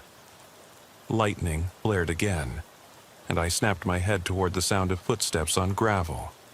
My hand tightened on the mic. Cedar Grove unit, I whispered, voice low enough to slip under the thunder. Status check. Silence answered. The rain battered the roof. I stepped out into the downpour, boots splashing in puddles, and clicked on my maglite. The beam cut a narrow path through sheets of water. I followed the road back toward the cabin site, 200 meters in from the asphalt, where the old ravine cut into the forest floor like a scar. By the time I reached the hazard tape and cones, I was drenched, uniform plastered to my skin. I crouched beside one cone and checked the chain of custody tag, secured by D. Ramirez, June 21st, 1905.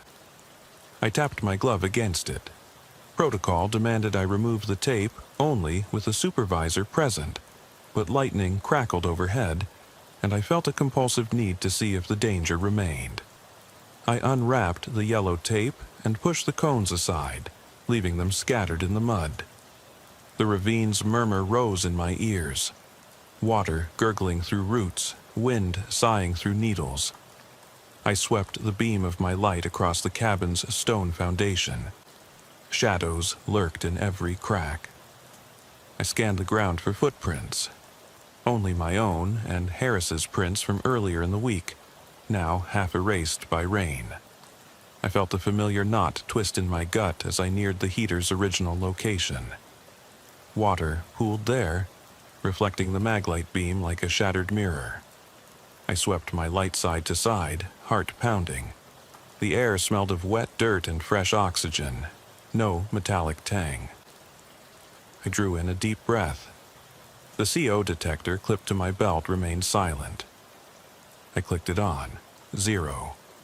Relief collided with frustration. Had we triumphed over that invisible threat, or had we only driven it deeper into the stone? I knelt and ran a gloved finger through the mud, tasting the grit between my teeth when I slipped my glove off. No telltale burn, no oily slick. Nothing but brown earth. I replaced the glove and rose, shoulders heavy. Rain pelted my face, and I let it wash away the memory of that woman's vacant eyes, the child's silent sobs. But as I turned toward the patrol car, a sound froze me in place. The faint creak of wood under strain, like someone shifting against rotten floorboards. My maglite beam flared up toward the east side of the foundation, where a short section of planking still protruded. I edged closer, each step a muted splash. Another creak. The planks had shifted. I clicked off the light and pressed my ear to the wood. Silence. Too complete. Then a muffled gasp. My heart slammed. A hand reached through the gap, thin and pale, fingers curled like hyphae. I yanked back, stumbling over a root. Light flashed behind me as lightning illuminated the hand again, then the arm, then a figure hunched inside the foundation's hollow middle. The woman's outline, gaunt, spectral, her oxygen tubing trailing like a lifeline snaking back into darkness. I staggered to the edge, voice tight. "Ma'am? This is Officer Ramirez. Are you okay?" Her head lolled up. Her eyes, those same hollow eyes, locked on mine. She mouthed something I couldn't hear over the storm. Then she tilted her head back, as though listening to footsteps behind me. I spun around. No one was there. "Harris!" I shouted into the night. No response, only thunder rolling through the ridges. I fumbled for my radio, cursing the storm's interference. "Dispatch!" I pressed the mic, but what came through was a high-pitched whine, then static that hissed like escaping gas. The forest seemed to lean in, trunks bending as though to whisper secrets. Lightning cracked, and in that sliver of illumination, I saw the child's raccoon toy lying by the cones, soaked and abandoned. My stomach dropped. I should have picked it up earlier, but I'd been certain he was safe in foster care. I waded through the mud toward it, heart pounding. When I stooped, waterlogged earth sucked at my boots. I picked up the toy and held it close. It felt impossibly heavy. Another flash of light, and the woman was gone. No silhouette in the foundation, no faint reflection in the puddle. Only the rain. I pressed my back to the cool stone, sliding down until I sat with knees drawn up. I tucked the toy under my shirt pocket, where it pressed against my uniform like a pulse. I stared at the jagged horizon, where lightning forked through charcoal skies. "The system's supposed to protect them," I muttered to the dark. Hazard tape, protocols, follow-up, everything in place. I thought of the foster home, the brothers' ranch, the community patrol. All that scaffolding to hold two fragile lives above the forest's hush. And it almost wasn't enough. I sat there as the rain spattered my face, counting the seconds between lightning and thunder, a rough measure of distance. 40 feet, 35, 30. The storm was overhead now, drumming a frantic rhythm, I closed my eyes and let the rain soak the mud into my collar. When I opened them, I saw movement at the edge of the trees, a shadow between two trunks, solid for an instant, then gone. I swallowed the lump in my throat, hand tightening on the maglite. "Show yourself," I growled, voice low and urgent. "This is law. This is order. Step into the light." Silence. Only rain and wind. Then a whisper. "Help me." My blood ran ice cold. The voice was hers, hoarse, wavering, fractured by emotion and something else I couldn't place. I fumbled for the radio again. Before I could speak, the radio crackled to life. "Dispatch at last." But the sound trailed off before I could answer. The whisper came again, right behind me. "Please." I spun around, maglite beam sweeping over soggy ferns and leaning pines. Nothing. The air felt impossibly still, as though I'd waded into a bubble where the storm paused its fury. My back pressed against the foundation stones, and I realized that something about this place had changed. That however thorough our remediation, however careful our follow-up, the hazard we'd contained had found a new host. I pressed the raccoon toy to my chest. "I'm here," I whispered into the dark, voice breaking. The storm rolled on, but the cabin foundation held its breath. For the first time, I understood that some threats aren't bound by physical barriers. Once the poison seeps into memory, into psyche, it takes root in the soul. And no tape, no sign, no protocol can ever fully hold it back. Lightning flashed again, and in that brief glare, I saw her standing at the threshold of the foundation, oxygen tubing dangling, eyes pleading. Then she was gone, swallowed by shadow. I rose slowly, boots heavy in the mud, and stepped back onto the asphalt. I glanced at my watch, 2:23. Protocol said to call for hazmat and backup for any suspected re-exposure. But my radio was dead, and I was alone. I slid into the patrol car and locked the doors. As the engine coughed to life, I glanced at the toy in my lap, its one plastic eye staring up at me, accusing. I drove away, lights off, hugging the center line. The storm pursued me, headlights flickering in the rear view like watchful eyes. I didn't look back. I couldn't. Because some roads lead you home, and others, they lead you deeper into the dark. Tonight I carry that toy in my pocket, a reminder that my job never sleeps, that the forest keeps its own hours, and that even when you think you've saved someone, the shadows might still be waiting to reclaim them. And me, because once you've heard the hush of that cabin foundation, you can never quite silence it in your own mind.